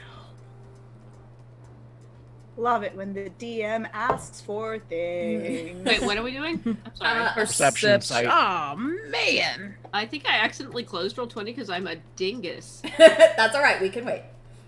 Sorry about that. Yeah, it doesn't show you on here. Man, Whoop. this 3D dice, it was flirting with that 20. It's like, nope. I don't use the 3D dice because they make Chrome lag into oblivion. I mean, it's Chrome. I'm doing pretty good. I did some upgrades on the PC and All right. haven't had lag yet. What is the tiny thing you are consuming? Is that a gummy bear? Oh, it looks like a gummy bear. I have wasabi peas, but they're crunchy, so I don't eat them on stream. I love gummy Crunch bears. with enthusiasm. No. For everybody's ears. All right, so 19 if it's hearing. I would say there is a hearing component you could do. So I will save you for last so we can get that hearing in. So Okay. Kai, you kind of try and get a little peek past the door as the doctor walks out and closes it behind him. You can't see much, unfortunately. You just have a bad angle. But Zaza and Zoriva, as you kind of look through the door as the doctor goes out, you see the other adventuring party kind of standing around the bed of their companion, the Hollow Legionnaire who's resting, and their faces look grim. The doctor comes out, and Marigold, you actually hear something just before the door closes. You hear the party in the other room kind of listening to themselves, or whispering, talking quietly, not necessarily whispering, but I suppose mummering. And you hear something along the lines of, oh, what are we going to do? He doesn't know what's wrong with him. I've never seen this before. Have you seen this before? Yeah, God. It was... I mean, when we were in the forest, we saw those other rusted out legionnaires. I didn't think it was something that you could catch. I don't know what this is. The doctor doesn't know either. And then the door closed all the way, and you kind of lose the rest of the conversation. And the doctor comes out. He has a bit of a grim expression on his face. And he clears his throat. Yes, what can I help you with today? Are one of you ill? Do you have an injury? Wait, is he talking to us? Yes, Yeah, he I is. think so. Yeah. All right. Okay. We actually have some questions that we wanted to see if you knew anything about. If we could just go to your office to get a little privacy. Yes, of course. We don't want to disturb my other patients. Yeah, follow me. We can go into my office. And he leads you down a narrow hallway. There's a small office in the back. It looks like this clinic isn't particularly well funded. As you go down the hall, you realize there's only a couple of examination rooms, which for a city that's big you assume there must be some other clinic or hospital or something, because this place could not help the whole city.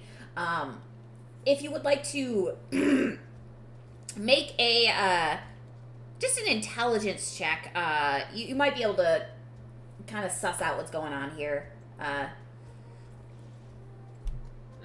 dumb as a brick, but sure, let's go for it. Not so dumb today. Go Marigold.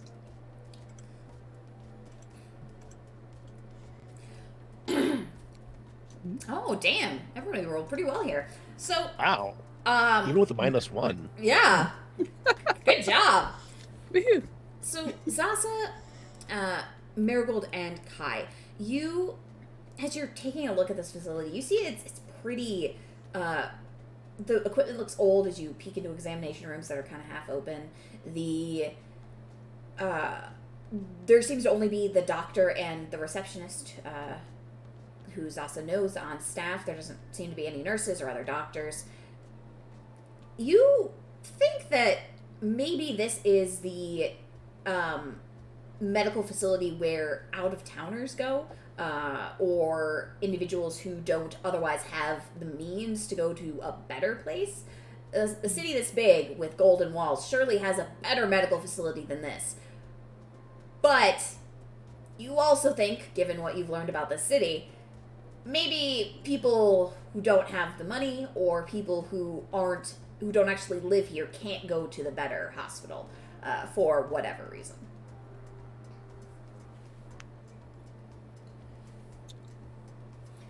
Interesting. Okay. So, Capitalism. That's why. Yeah, no. wow, a city with golden walls might have something going on with capitalism? Weird! Maybe some income inequality? Society. Society. Living is hard. Living is hard. Living is hard. So, you follow the doctor back into his office. It's clean. It's very clean. It's fastidiously kept, but it's small. And he goes to sit down at his desk and then realizes there's not enough chairs for all of you, and then stands up again. I'm sorry, I don't have a lot of room here. We can all stand if you like, or we can sit on the floor. I don't know what you prefer. No, I can stand, really. I don't mind. Yeah, standing's fine. All right, we won't do a camp out on the floor then. Got it. Okay. So, you have questions for me. I apologize. I'm a little bit scatterbrained. It's been a long day.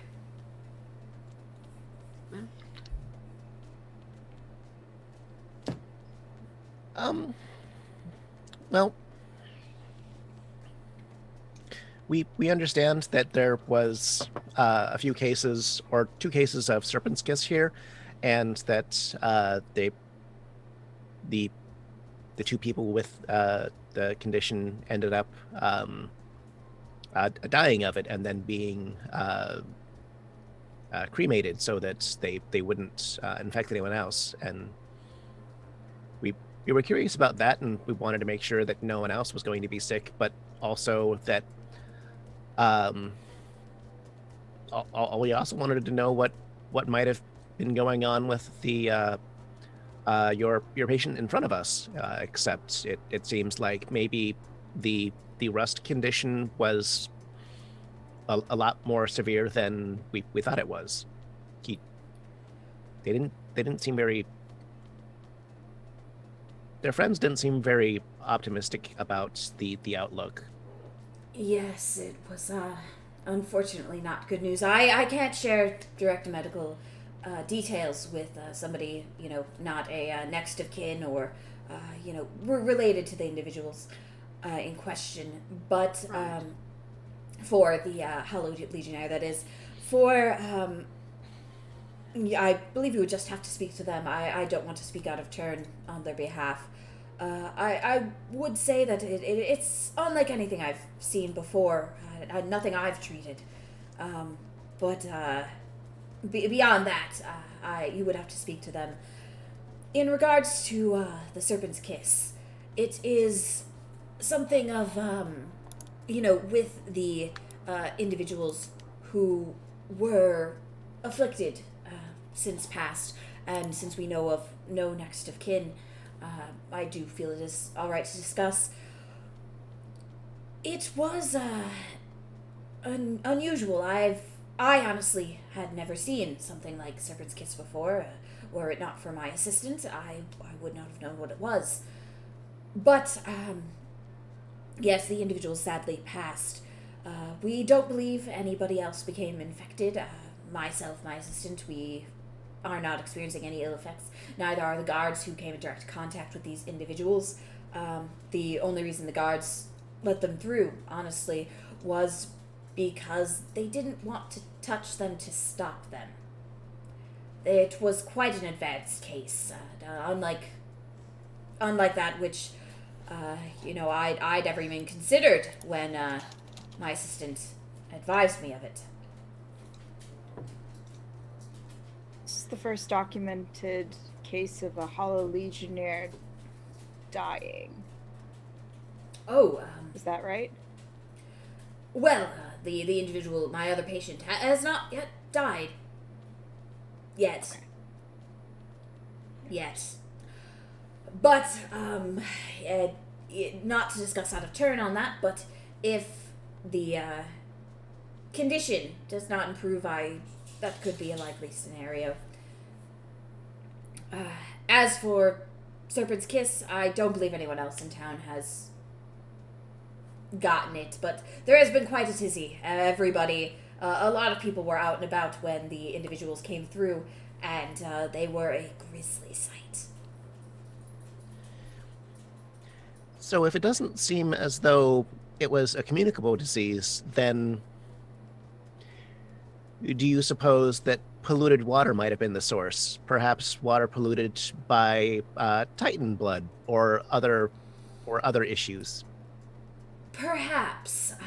It did not seem communicable through touch, although, the only ones who touched them directly in town were my assistant and myself, and we were gloved at the time.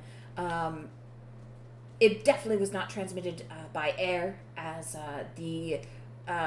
someone in town would have fallen ill if that were the case. It could be something that is environmentally based. We have heard rumors since the individual showed up that Melion has been encountering a lot of this illness. So if there's something polluting the land, polluting the air, or polluting their food, it could be what's causing this malady, whatever it is. We've traced some sort of contamination, probably from a piece of Mormo in the Splintered River. Exactly where, we don't know, but it's certainly further upstream than about halfway between here and Dunale. Melion Does anyone here... Oh, go ahead. Does anyone here drink or have access to the Splintered River? Because if so, then that would become a secondary site of infection. Well, potentially. It is our main source of water here in Accrued. Oh, God. In the past, it has been a clear and clean source of water. But if something untoward were happening there, it could make people sick. Although Melion is in the other direction, or at least here, let me show you on a map. And since you're all on the map, let's show the stream here. Hell is Melion? I will show you. It is a place only I know where it exists. As in, it's a town that's not marked. Okay, cool. Yes, unmarked town. All right, so let me make it marked right now for you with the magic of the GM layer. Is it hereish? Oh. Melion. Right. So, from what you know, the Splinter River is up here, and this is the area where you thought the piece was. As the doctor lays out a map, He points to, the area of the Splintered River that Accrued gets water from, which is thankfully a little bit higher up here. So perhaps it's not tainted, but it's kind of hard to tell since you're not certain the exact location of the piece. And you do know that the Splintered River originates from up here. He then points out Melion, which is down this way. It's a town you've honestly never heard of. And as was mentioned earlier by Varric, it is small. It is a hamlet. It is just a little nowhere town that has somehow managed to stay within the shadow of the desert paradise of Asath without anything happening to it, which, given what you learned about the desert paradise of Asath last time, is a little bit weird. As a refresher, the desert paradise of Asath isn't necessarily a nice place from what we know about it. Let me just pull this up. I can read that again.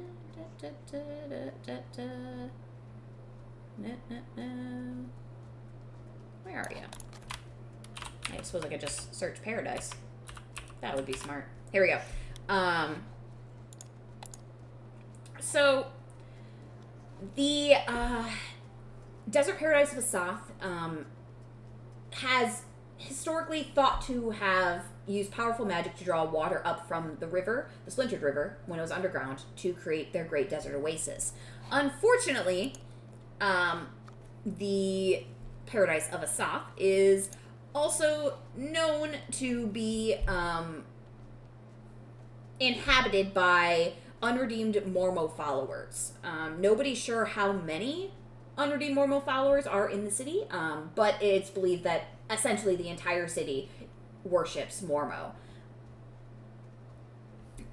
So it's weird that unless that city was also allied with the desert paradise of Asath, it would be strange that it's so close if it's being completely left alone. I mean, it would probably be a day or two journey, but it does seem a little weird, given how mysterious the desert paradise of Asath is, and given that it's just a big old town full of a bunch of unredeemed followers of Mormo, which would probably be a pretty dangerous place to live. So why is this little town still just there?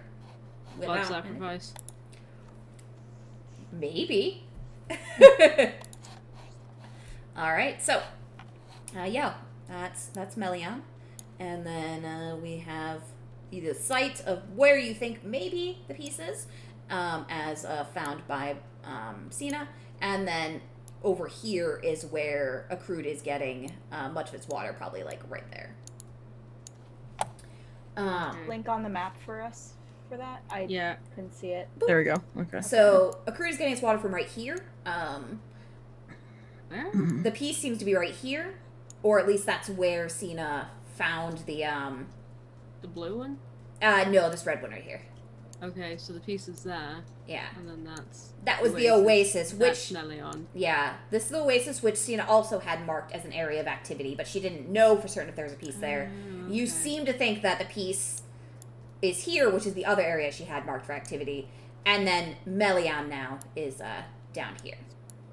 And the river flows from the mountains into the sea, not the other way around? Exactly, yeah. The river Okay. is mountains into the sea, but it goes underground and then comes back up here. Delightful. And it is believed that the desert paradise of Asath, because it is an oasis, was brought, the water from the Splintered River was brought up by geomancers from the desert paradise of Asath in this area to create that oasis. Which means they're probably polluted too. Could be. Because Well, it might be a safe bet that Melion is also getting water from that oasis, but they could be getting it from another source as well. It's hard to say without going to that area and checking. well, the good news is that nobody in Accrued is in danger. We think. Maybe. Maybe. I don't know. Zaza, what do you think? You're better at all of this? it seems very likely that the piece of Mormo is further downstream, but probably not very much further. And then that would mean that someone in Asath is, I guess, purifying the water or making it less harmful for them. I suppose it wouldn't have to be that much less harmful for Asathi. The doctor speaks up again. That is a solid point. If the water is being polluted from past accrued, and if that same water is then filtering into the desert paradise of Asath and also Melian, given that they are unredeemed followers in paradise, it could be that they are fine with the water polluted as it is, or perhaps they are moderately purifying it for their own consumption and leaving Melian to their own ways, because they don't care. It is hard to say, of course. Something else entirely could be going on. It's all speculation at this point, unfortunately. Right. Just out of curiosity, with that Hollow Legionnaire, if somebody, theoretically might have touched them, would that be a problem? Well, I'm honestly not sure. It seems to only be affecting the Hollow Legionnaire. But if it's airborne, if it's touch-based, it could be an issue. I would recommend, if you came in contact with the individual, keep an eye, see if you have any symptoms. I don't think you can rust, unless you're hiding something. But, well... No, I'm an elaborate warforged. I'm absolutely full of shit. No, I was about to say, if you are in a very elaborate warforged, I would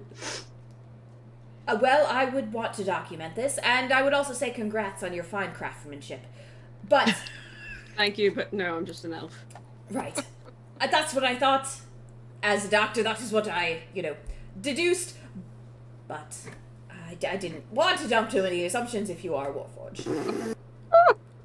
Are there any other Hollow Legionnaires or maybe Hollow Knights living in Accrued? Yes. Huts. We do have quite a large population of Hollow Legionnaires and Hollow Knights in the city. Not overly large, not as much as you may find in other areas, but quite a few who have decided, perhaps they're done with fighting. Perhaps they're done with the way of a traveler, have, come and settled down in the city. We have a wide range of amenities, and, we're quite close to other areas they may go to visit other Hollow Legionnaires. So we've become quite the hotspot lately. We should not touch any Hollow Legionnaires or Knights. Right, yeah. No, I tried to Seems cast prudent. Lesser Restoration on the fellow you got in there. And I tried to cast Mending on the same fellow. Ah, yes. Person. Those are both methods I tried. They advised it might not work, but, I gave it a go Tried anyway. anyway, yeah. You gotta take every chance. See if, throw spaghetti at the wall, see if it sticks. Totally Is that understandable. science? It's something all right. Unfortunately, it didn't work in this case. But, yes, unfortunately, I can't reveal too much more about the Hollow Legionnaire's condition, but you can speak to his next of kin, the adventurers that were with him.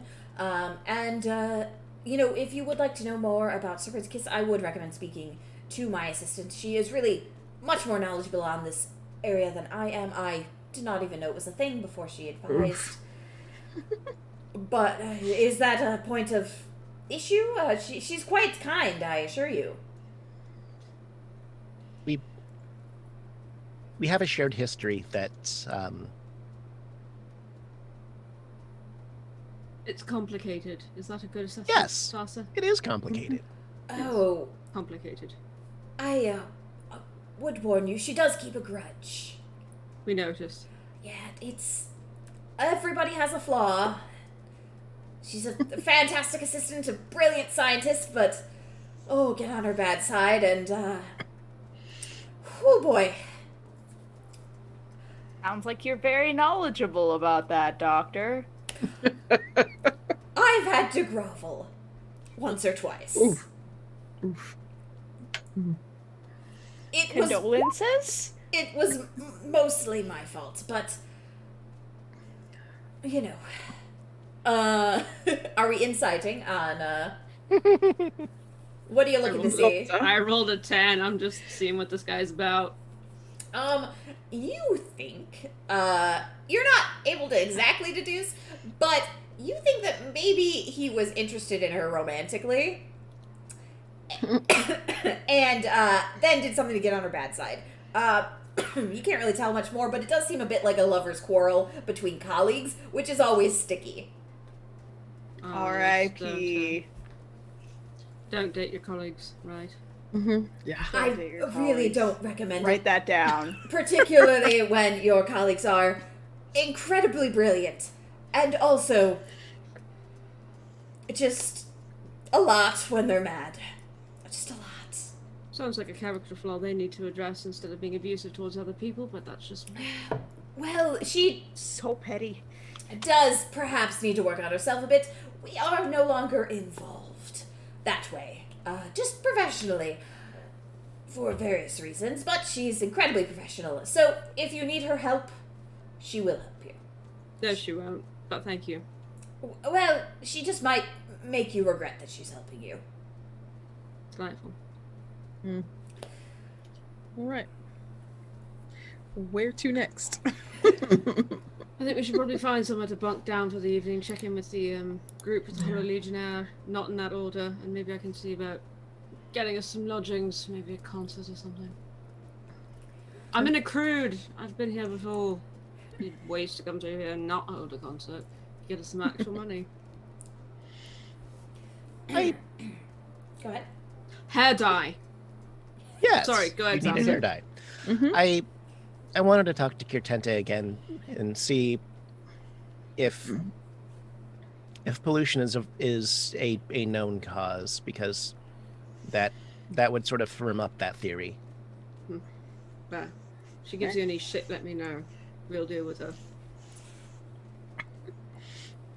If she gave me shit, that would be a terrible present. Not literally, Zossa, it's a metaphor. Oh. Okay. Right. I was wondering why she would give me a gift. If she causes you any trouble or treats you poorly, let us know. We just stand in the Okay. background being very intimidating, just in case. With the we're in. Oh no, We- it's we silly, are- we're in West Side Story. We are on the west side of Gelspad, and this is a story. So would you say, in fact, it is a West Side Story? It is, in fact, a west side story. That is a factual statement. You know, I'm looking for someone named Maria. She's my concert manager here. I can only find it by singing. That's a sound way to find your concert manager. I'm sure she recognizes your voice. Anyway, let's go and see that Found other guy. way. Anyway, we got a jet. Yeah, thank you for you.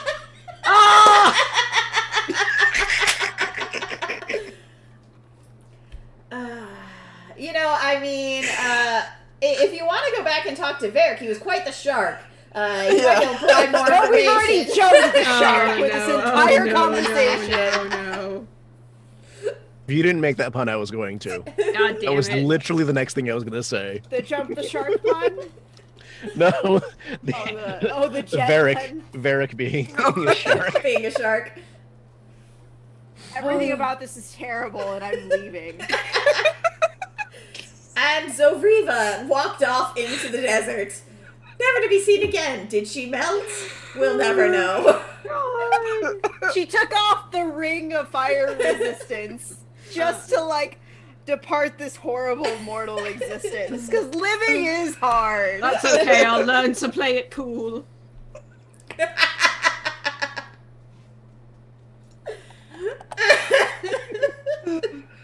Oh my goodness. Okay. Just the face, sweetheart.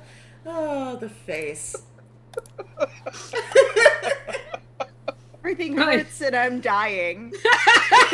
What? All right. Mood.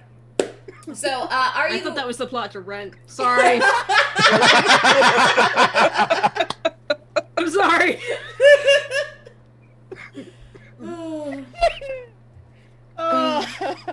Turns out that the doctor's actually squatting in this office. Oh God.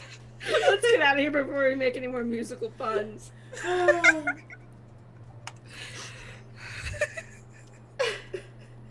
Okay, so, are you going to go and find an inn first, or are you going to speak to the party of a Hollow Legionnaire, or are you going to speak to Corinne? Let's go do the shit. I don't fucking know. So also make decisions. Contendus right here. Yeah. Cortenta, again, I would like to apologize for previous hardships and lack of help. And I would like to ask your professional opinion about this Serpent's Kiss. Is it?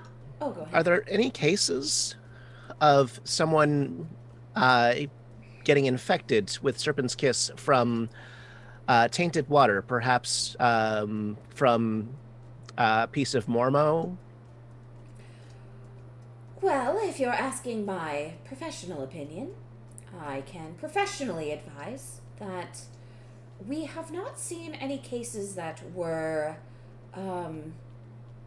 transmitted person to person. So I do believe that this is an environmental cause, perhaps something based in diet or location. I haven't been able to find an exact cause, as unfortunately, by the time an individual with Serpent's Kiss reaches me, finding out that I'm researching it, usually they are too far along to provide much information in the way of where they came from, what they could have imbibed in, or where they could have been that could have contaminated them, for lack of a better word. Different incubation period. In a way, it is... What I've found is that it doesn't start immediately, no. It perhaps could be based on frequency, or how often the person is... Oh, what's the word I'm looking for? How often that they are introduced to the substance that is causing it. But after a certain point, I've noticed that, because even when they are with me, after they have come to me for help, and there is clearly no cause, nothing that I am doing that is causing it to worsen, it will continue to worsen. At first, it is just the scaly skin, for those who aren't already scaly, and then there is a sweet odor that is in the early stages. I don't often see people in this stage, because they aren't able to find me that quickly. But I have successfully been able to stage 1 intervention with someone who was at that stage.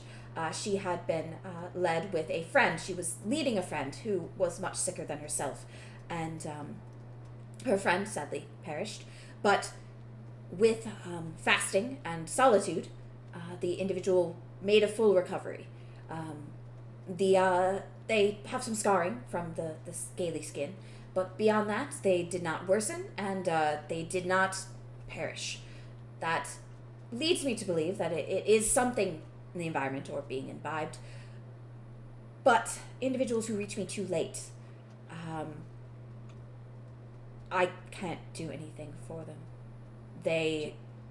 Fasting, solitude, and nothing I can do in the way of cures, magic, does anything for them. And how long does that approximately take from exposure to death, do you know? I can't say. For when you encountered the symptoms, how long did it take for that individual to have been progressed? The individual who was already in the later stages, she lived... about a month after she reached me. We had to keep her in confinement for her safety and ours. She wasn't all there anymore mentally. She was a danger to herself and others. It was horrible to look at. She had these strange pustules and deformations, and the sweet odor that was with her companion, kind of, it almost smelled nice, but as it got worse for her friend, the one who passed, it turned noxious, nauseating. I'm not sure if it actually poisoned you, but you certainly felt like you were going to be sick. You okay? Just my knuckles. It's all right. Okay. Right, okay.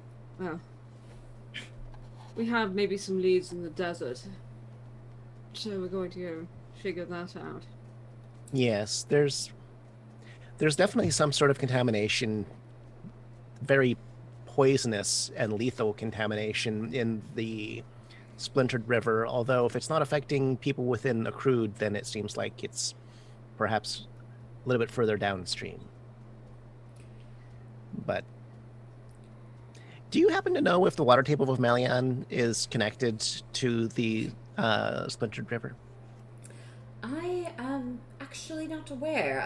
I'd been meaning to go to Melian and study, but we've been quite busy here seeing, travelers that come through. And then, the Hollow Legionnaire who's with us now.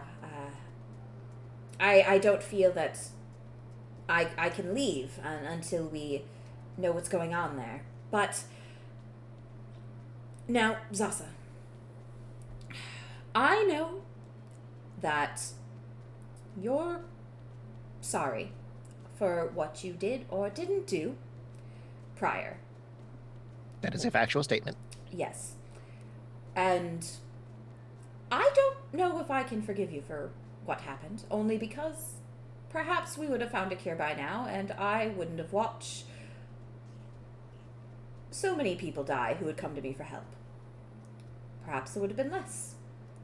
Perhaps there wouldn't have been. Perhaps that experiment was another dead end, but I can't say for sure because I have not been able to recreate it. But if you go to Meliam, and if you can conclusively discover what the source of Serpent's Kiss is, we can consider ourselves square. It doesn't undo the past, but perhaps we can stop others from dying. This seems like a fair sequence of statements. All right. We'll consider it a deal, and perhaps it will help both of us, and I will try not to curse your name in the future. But you did mention that you thought the water here could have been contaminated. Is there a cause of that? Do you know? It's probably a piece of Mormo. Right. Well, But without direct observation, it's hard for us to say that for certain. But this may not be anything. It may be a dead end, but in the spirit of cooperation and scientific curiosity, I have heard a bit of a rumor. Recently, to the north of the city, to the northwest just a little bit, on the river, they've seen an obstruction in the river. No one's sure what it is exactly, and anybody who has tried to get close has been quite thoroughly stopped by Oddly enough, some undead? Somebody or something was raising the dead to protect the area. Oh, God.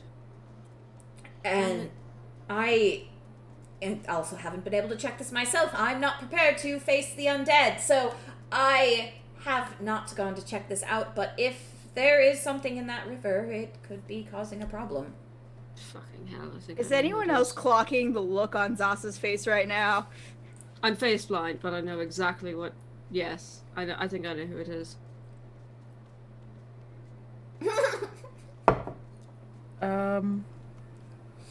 Unless we're thinking about somebody different. Was he talking about that fellow we met, that terrible fellow? I've got his ring. Is that who you're thinking about, Zossa? Yes. He's about the one with the Lucian bird? Dane. Lucian The bird? Dane. That dude, right? I don't Yes. know. He gave us a silver ring. So Ah, you've met a Okay. necromancer before? Unfortunately, yes. He was a Yeah. total ass. He was a member of some authority from Glividatel. Well, that's an important and dangerous person to know. Yes. I certainly hope he's not skulking around a crude, but if he is, I would appreciate you checking it out. If he is, I'll punch him in the face. Violence! Right. Oh. All right. Thank you for your assistance. We should go talk to the other group before we leave. Yes, I did hear from them that you were the ones who helped them get into the city, and I appreciate that. I would say just be gentle with them. We don't know how to help him. Not yet. We're gonna try, but we don't know how yet. Understood. All right. Yes, you can go through. Just knock on the door. Make sure they want to speak to you first. I will be here doing paperwork because no one ever tells you how much paperwork happens when you go into the medical field. It's a lot. All right. Good luck. And Zasa, I want you to succeed. As much as I would like to keep hating you for what you did, I want to know what's going on more than anything else, and I want to see it stopped. You're the only medical office that treats newcomers and travelers and such. Is that correct? Yes, the main hospital refuses to do so. Something about tax dollars.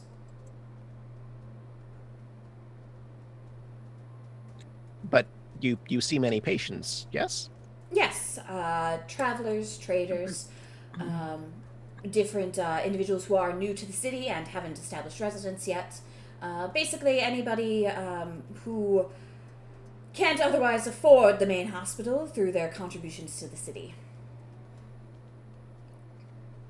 So if you had more money, you'd be able to hire an assistant of yourself to handle paperwork so that you could concentrate on science? Yes, but money does not grow on trees, unfortunately. I wish it did. It doesn't, but sometimes it grows near poisoned pools. I don't think I follow. Yeah, I've got that Excuse me. thing. How much would an annual salary for a medical assistant be? One that deals with paperwork, freeing you up to do more things? A fair one. Well, a fair wage for a medical assistant for paperwork and intake duties. Oh, I would say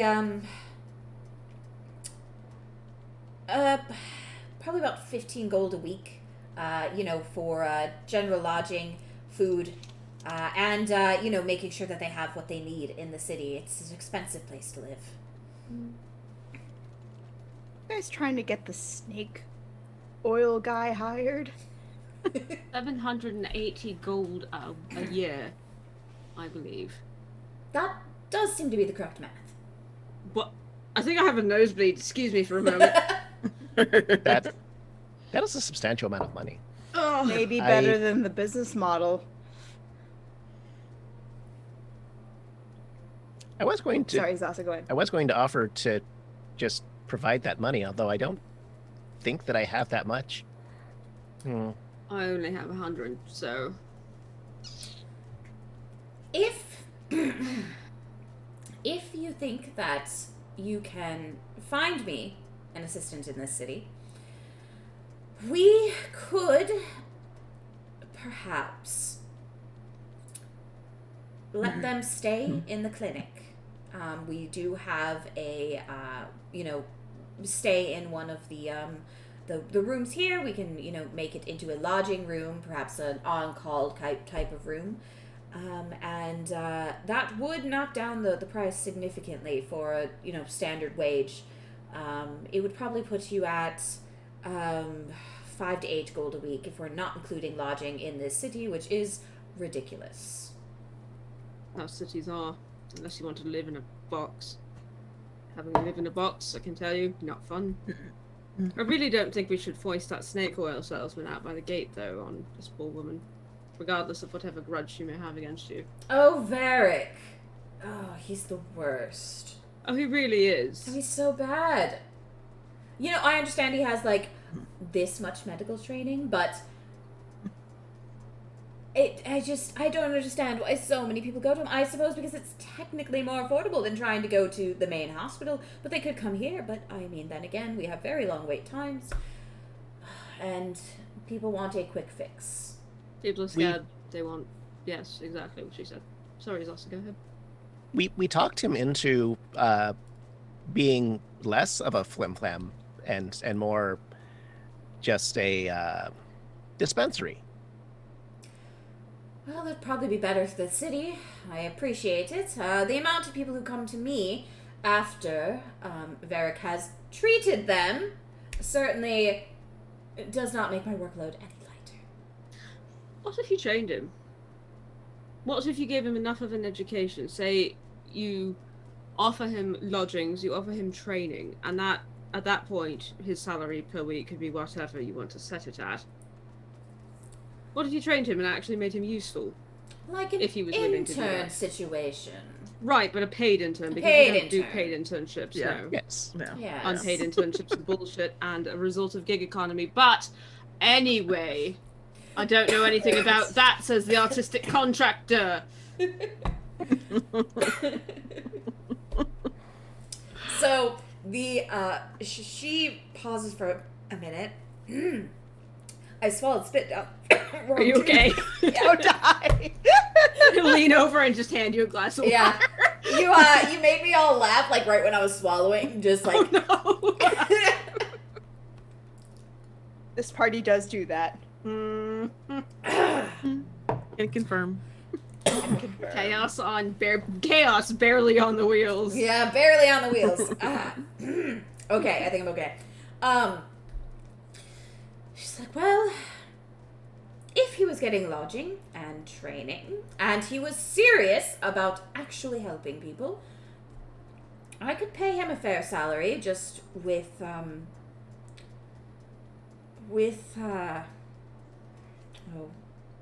honestly, with the amount of extra patients we'd be able to see. All right.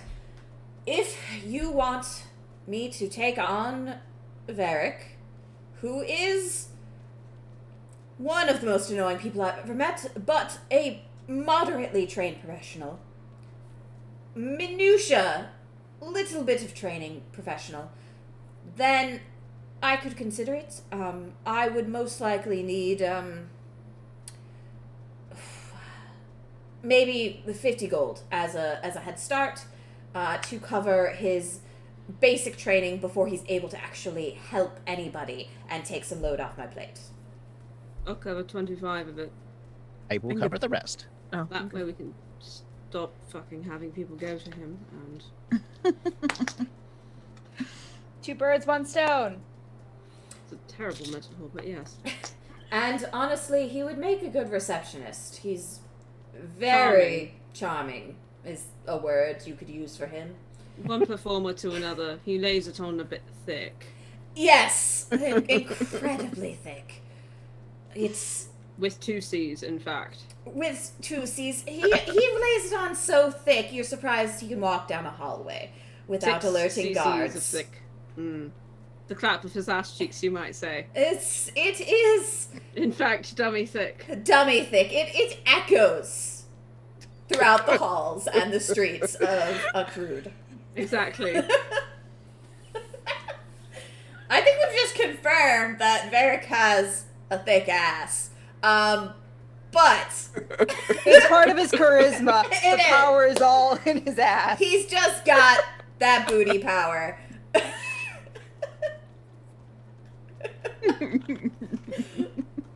All right. So, you, I assume, hand over the 50 gold between you, and, Carenta sits down and writes a quick missive to Varric, rolls it up, hands it to Yuzasa. If you would deliver this to Varric for me, tell him that inside are our terms, and if he's interested, he has a place at this facility.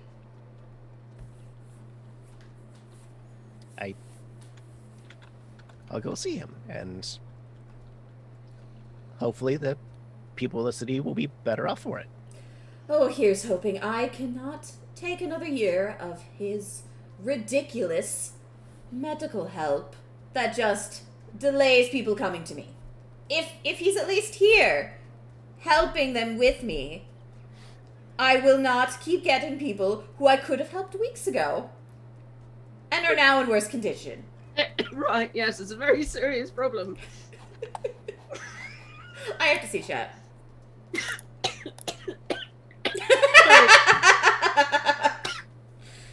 And I've heard that his milkshakes are quite good. Okay, right. Are they in fact dummy thick milkshakes? They're so thick, you have to eat them with a spoon. As better than eating ass with this.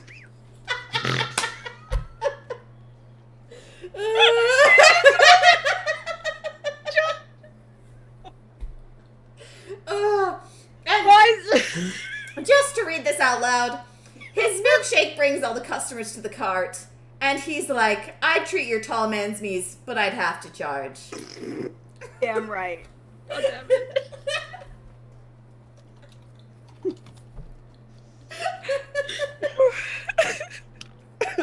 No one told me. No one told me.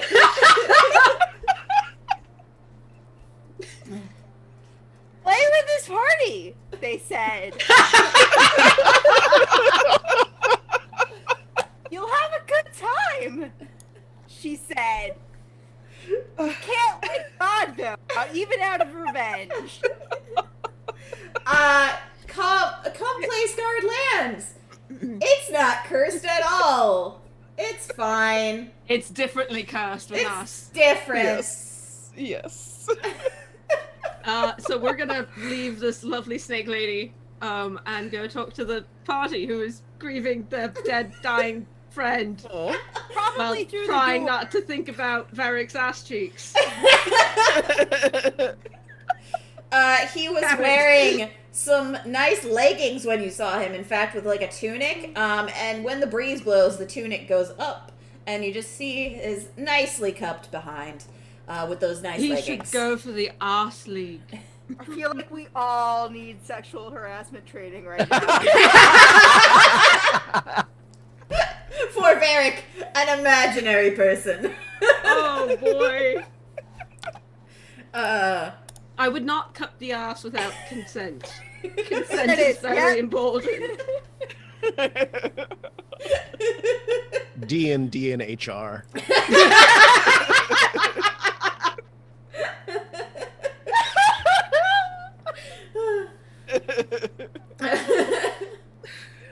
That's That's my next game. The next game I'm gonna work on D&D and HR complaints. It's also look in chat because you're the only person who's gonna get it. Oh. Have the ass cheeks with consent, Guardian. Yes.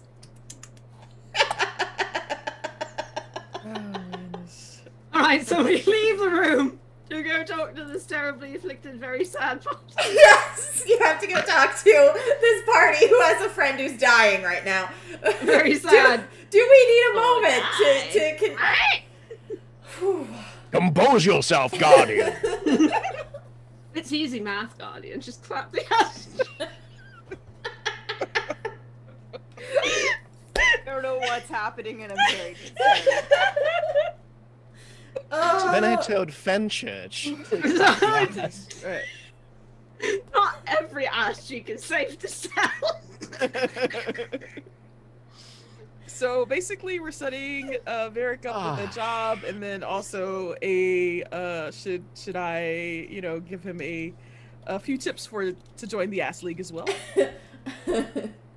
I think Varric could do well in the Ass League from what you've learned about standing behind him, or when the breeze blew. He could be quite the Ass League competitor. How did a breeze blow in the cart? The window was cracked. I'm really sorry I had beans for breakfast, okay? Childhood is really hard to deal with when you have a delicate elven stomach. I'm used to moss and algae and cave fish, alright? Algae. Surface world diets are terrible for elves. Oh god, my eyeliner's running.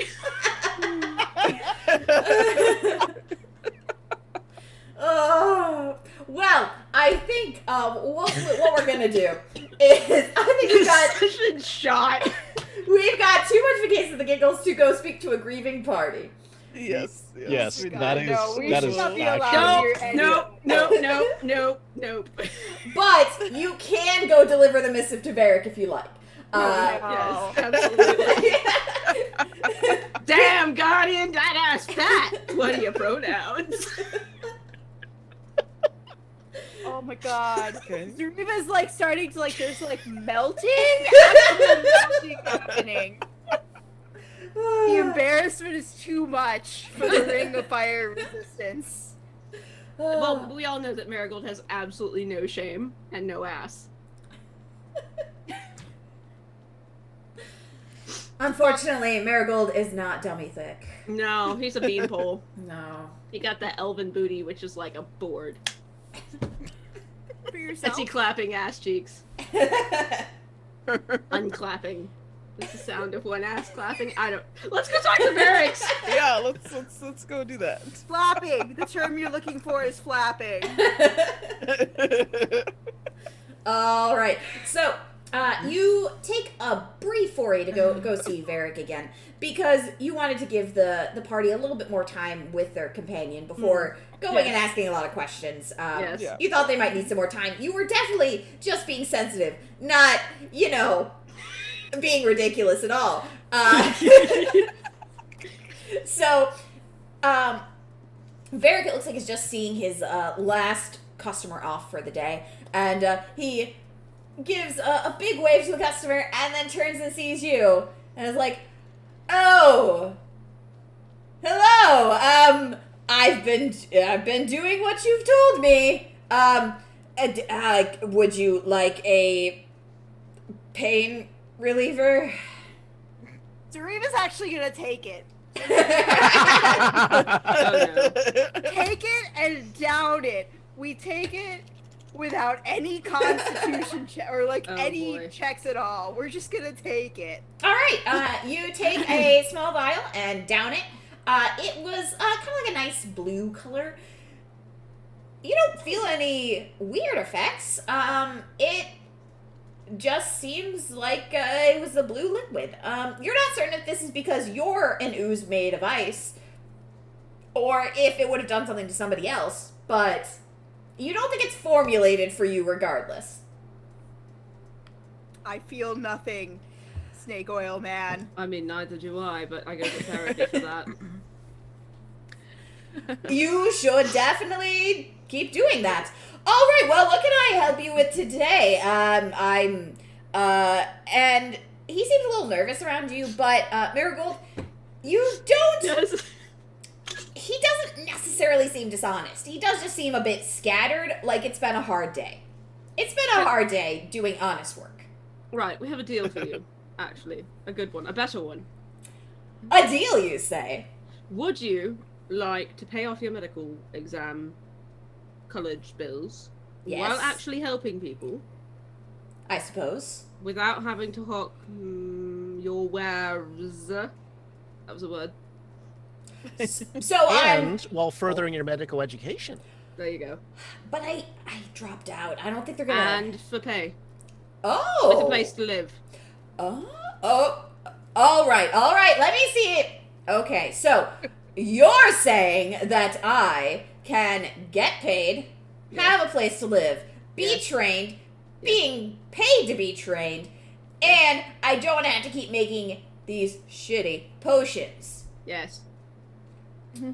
What's the catch? You have to stop being an asshole Oh, for like that's... 5 minutes a day.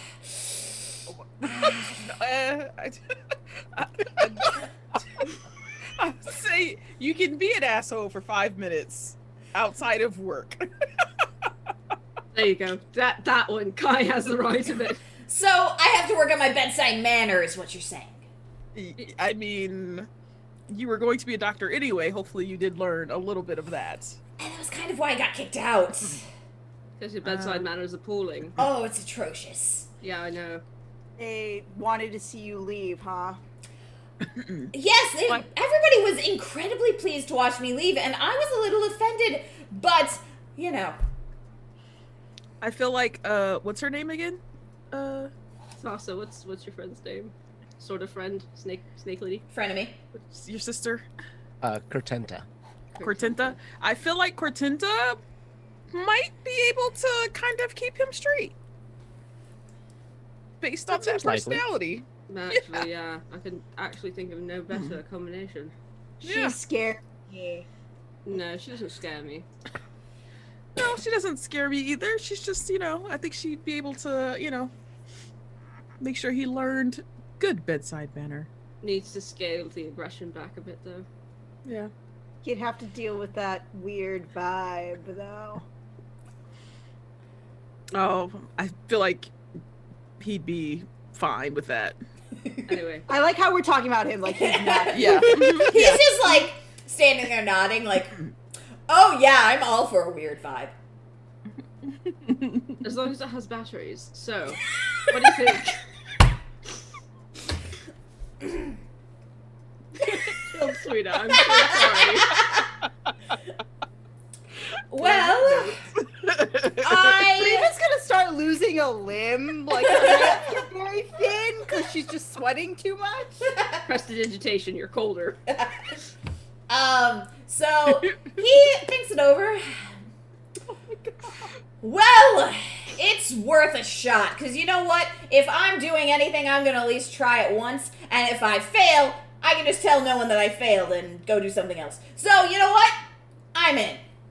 Well, if at first you don't succeed, skydiving is absolutely not for you. That is a factual statement. True. I've should never not. skydived. So you should probably go talk to Cortenta. Zasa, you have the thing, yes? It's true. Here is a list of the terms and conditions, and you can accept and sign, or you could Fuck off. negotiate, or fuck off. That is also an option. All I don't mean to right. like hem in your possibilities, but yes, you could accept it. You could negotiate, and fucking off is also a potential option. I always consider the first fucking two off are to be an option. So, I will peruse this with my lawyer, and... You don't have a lawyer. All right, I don't have a lawyer. Yourself? With myself. I will peruse this with myself. I am also a lawyer, and No, you're not. I can't... Just get out. You don't get know all of that. that out of the way right now, please. Just get it out of the There way you go. right now. You could get a cat, name the cat my lawyer, and then you can say, all of those things again, and it would actually be true, except I don't know that your cat would be able to offer much in the way of legal assistance. However, Now that's an it would be a true idea. statement. It would be a true statement. That's an idea. I like the way you think. Zasa, were you looking to get into the assistance world? No. That's what you're about to be. But an assistant can always have an assistant. The double assistant.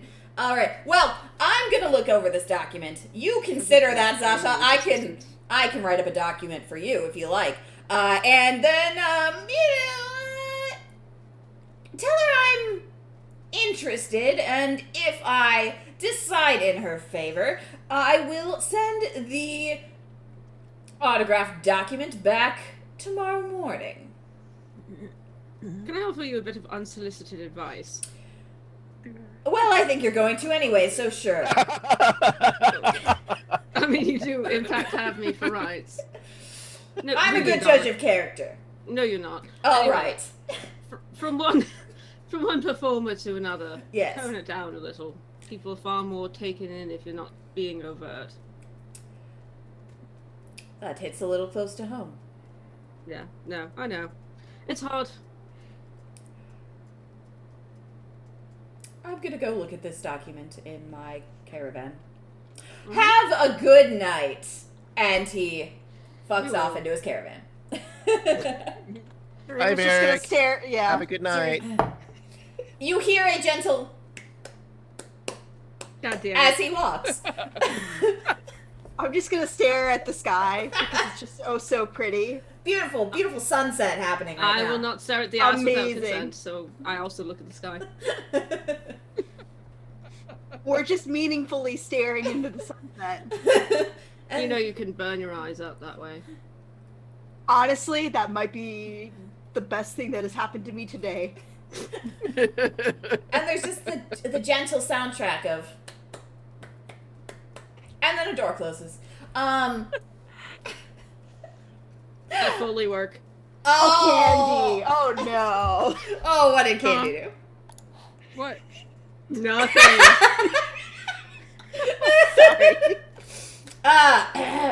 All right. Well, that is it for today. I would like you all to remember that Varric may be an ass, but he's also got an ass. And I'd like you all to remember who each of these wonderful players are. We're going to start with Hiromi. Who are you? What do you do? I'm Hiromi. God damn it. I write things. You can find me on Twitter at Hiromi Koda. My Amazon author page has all of my fiction. I've got 4 short story compilations coming out in February and March. Those will be great. Yeah, I don't have anything to promote right now because the Dead Man's Rust Kickstarter was successful. Thank you all for being awesome for that. There's going to be another Kickstarter like soon, and I wrote on that too. So Nice. I'll say stuff then. Soon there'll be stuff to talk about more. Yes, I can't wait to actually get my copy of Dead Man's Rust. It's going to be real cool. I like getting the physical books, so that'll be exciting. All right, Candy, who are you? What do you do? Hi, I'm Candy. I'm the executive producer of Dicey Amazons Entertainment. We are currently on hiatus, but we'll be back starting Monday. And we have a new TTRPG show coming January 24th, Sunday. It is using the demigods powered by the apocalypse system. And so we're gonna, play Children of Gods and see what happens. Oh, that sounds fun. But yeah, you can find us pretty much everywhere at Dicey Amazons on Twitch, Twitter, all the socials. Alrighty, next up, Sweeta, who are you? What do you do? I'm Sweeta. When I'm not being tortured with puns, I am a UX designer and freelance tabletop RPG print designer. So you can find some of my works on the internet. I tweet about them. My Twitter should be posted right there. Yes, it is. Come see me if you want to yell about digital experiences or throw puns my way. I will not respond, but I will certainly be shaking my fist out into the ether. You will digitally experience them. I walked right into that. I opened the door and welcomed you in with a cup of cocoa. You're so welcoming, Sweeta. All right. Rune, who are you? What do you do? Hi, I'm Rune. I play Marigold, but when I'm not doing that, I am a TTRPG illustrator. I work with Cubicle 7 on Age of Sigmar, and I also help run a stream on Sundays. We're also on hiatus, so if you are... I was going into a whole streamer spiel, and I completely ADHD broke into brain empty, only ass cheeks, so... That probably says more about me than anything. You can find me on the internet at RuneSale on Twitter and at RuneSale on Twitch, and that's it. So yeah. And I would like to say that today, I think especially with all this talk of assings, we're especially missing Megan, who usually plays Caravan, our blood-stained Triton. And, she will be back to us someday once she is done figuring out the way her life works now that she has a small spawn living with her. But a small spawn, a young little clone, one might say. A tiny human. We're also missing our ranger. And we are missing our ranger today. Shaho was out today just due to personal reasons, but we hope to see her back next week. In general, thank you so much for joining us. It was a fantastic game and a lot of fun, and I hope to see you all next time. We will be back next week, barring anything wild going on. So, see you all next week, everybody. I'm Corinne. Wash your hands. I've been your DM, and you can find me on the internet places. Bye! Wash your hands. Wash your hands. Be safe. So much Wear a ass. mask. Just- Stay it's away from ass people. for miles. Just be ready for so much ass. Cup of duty.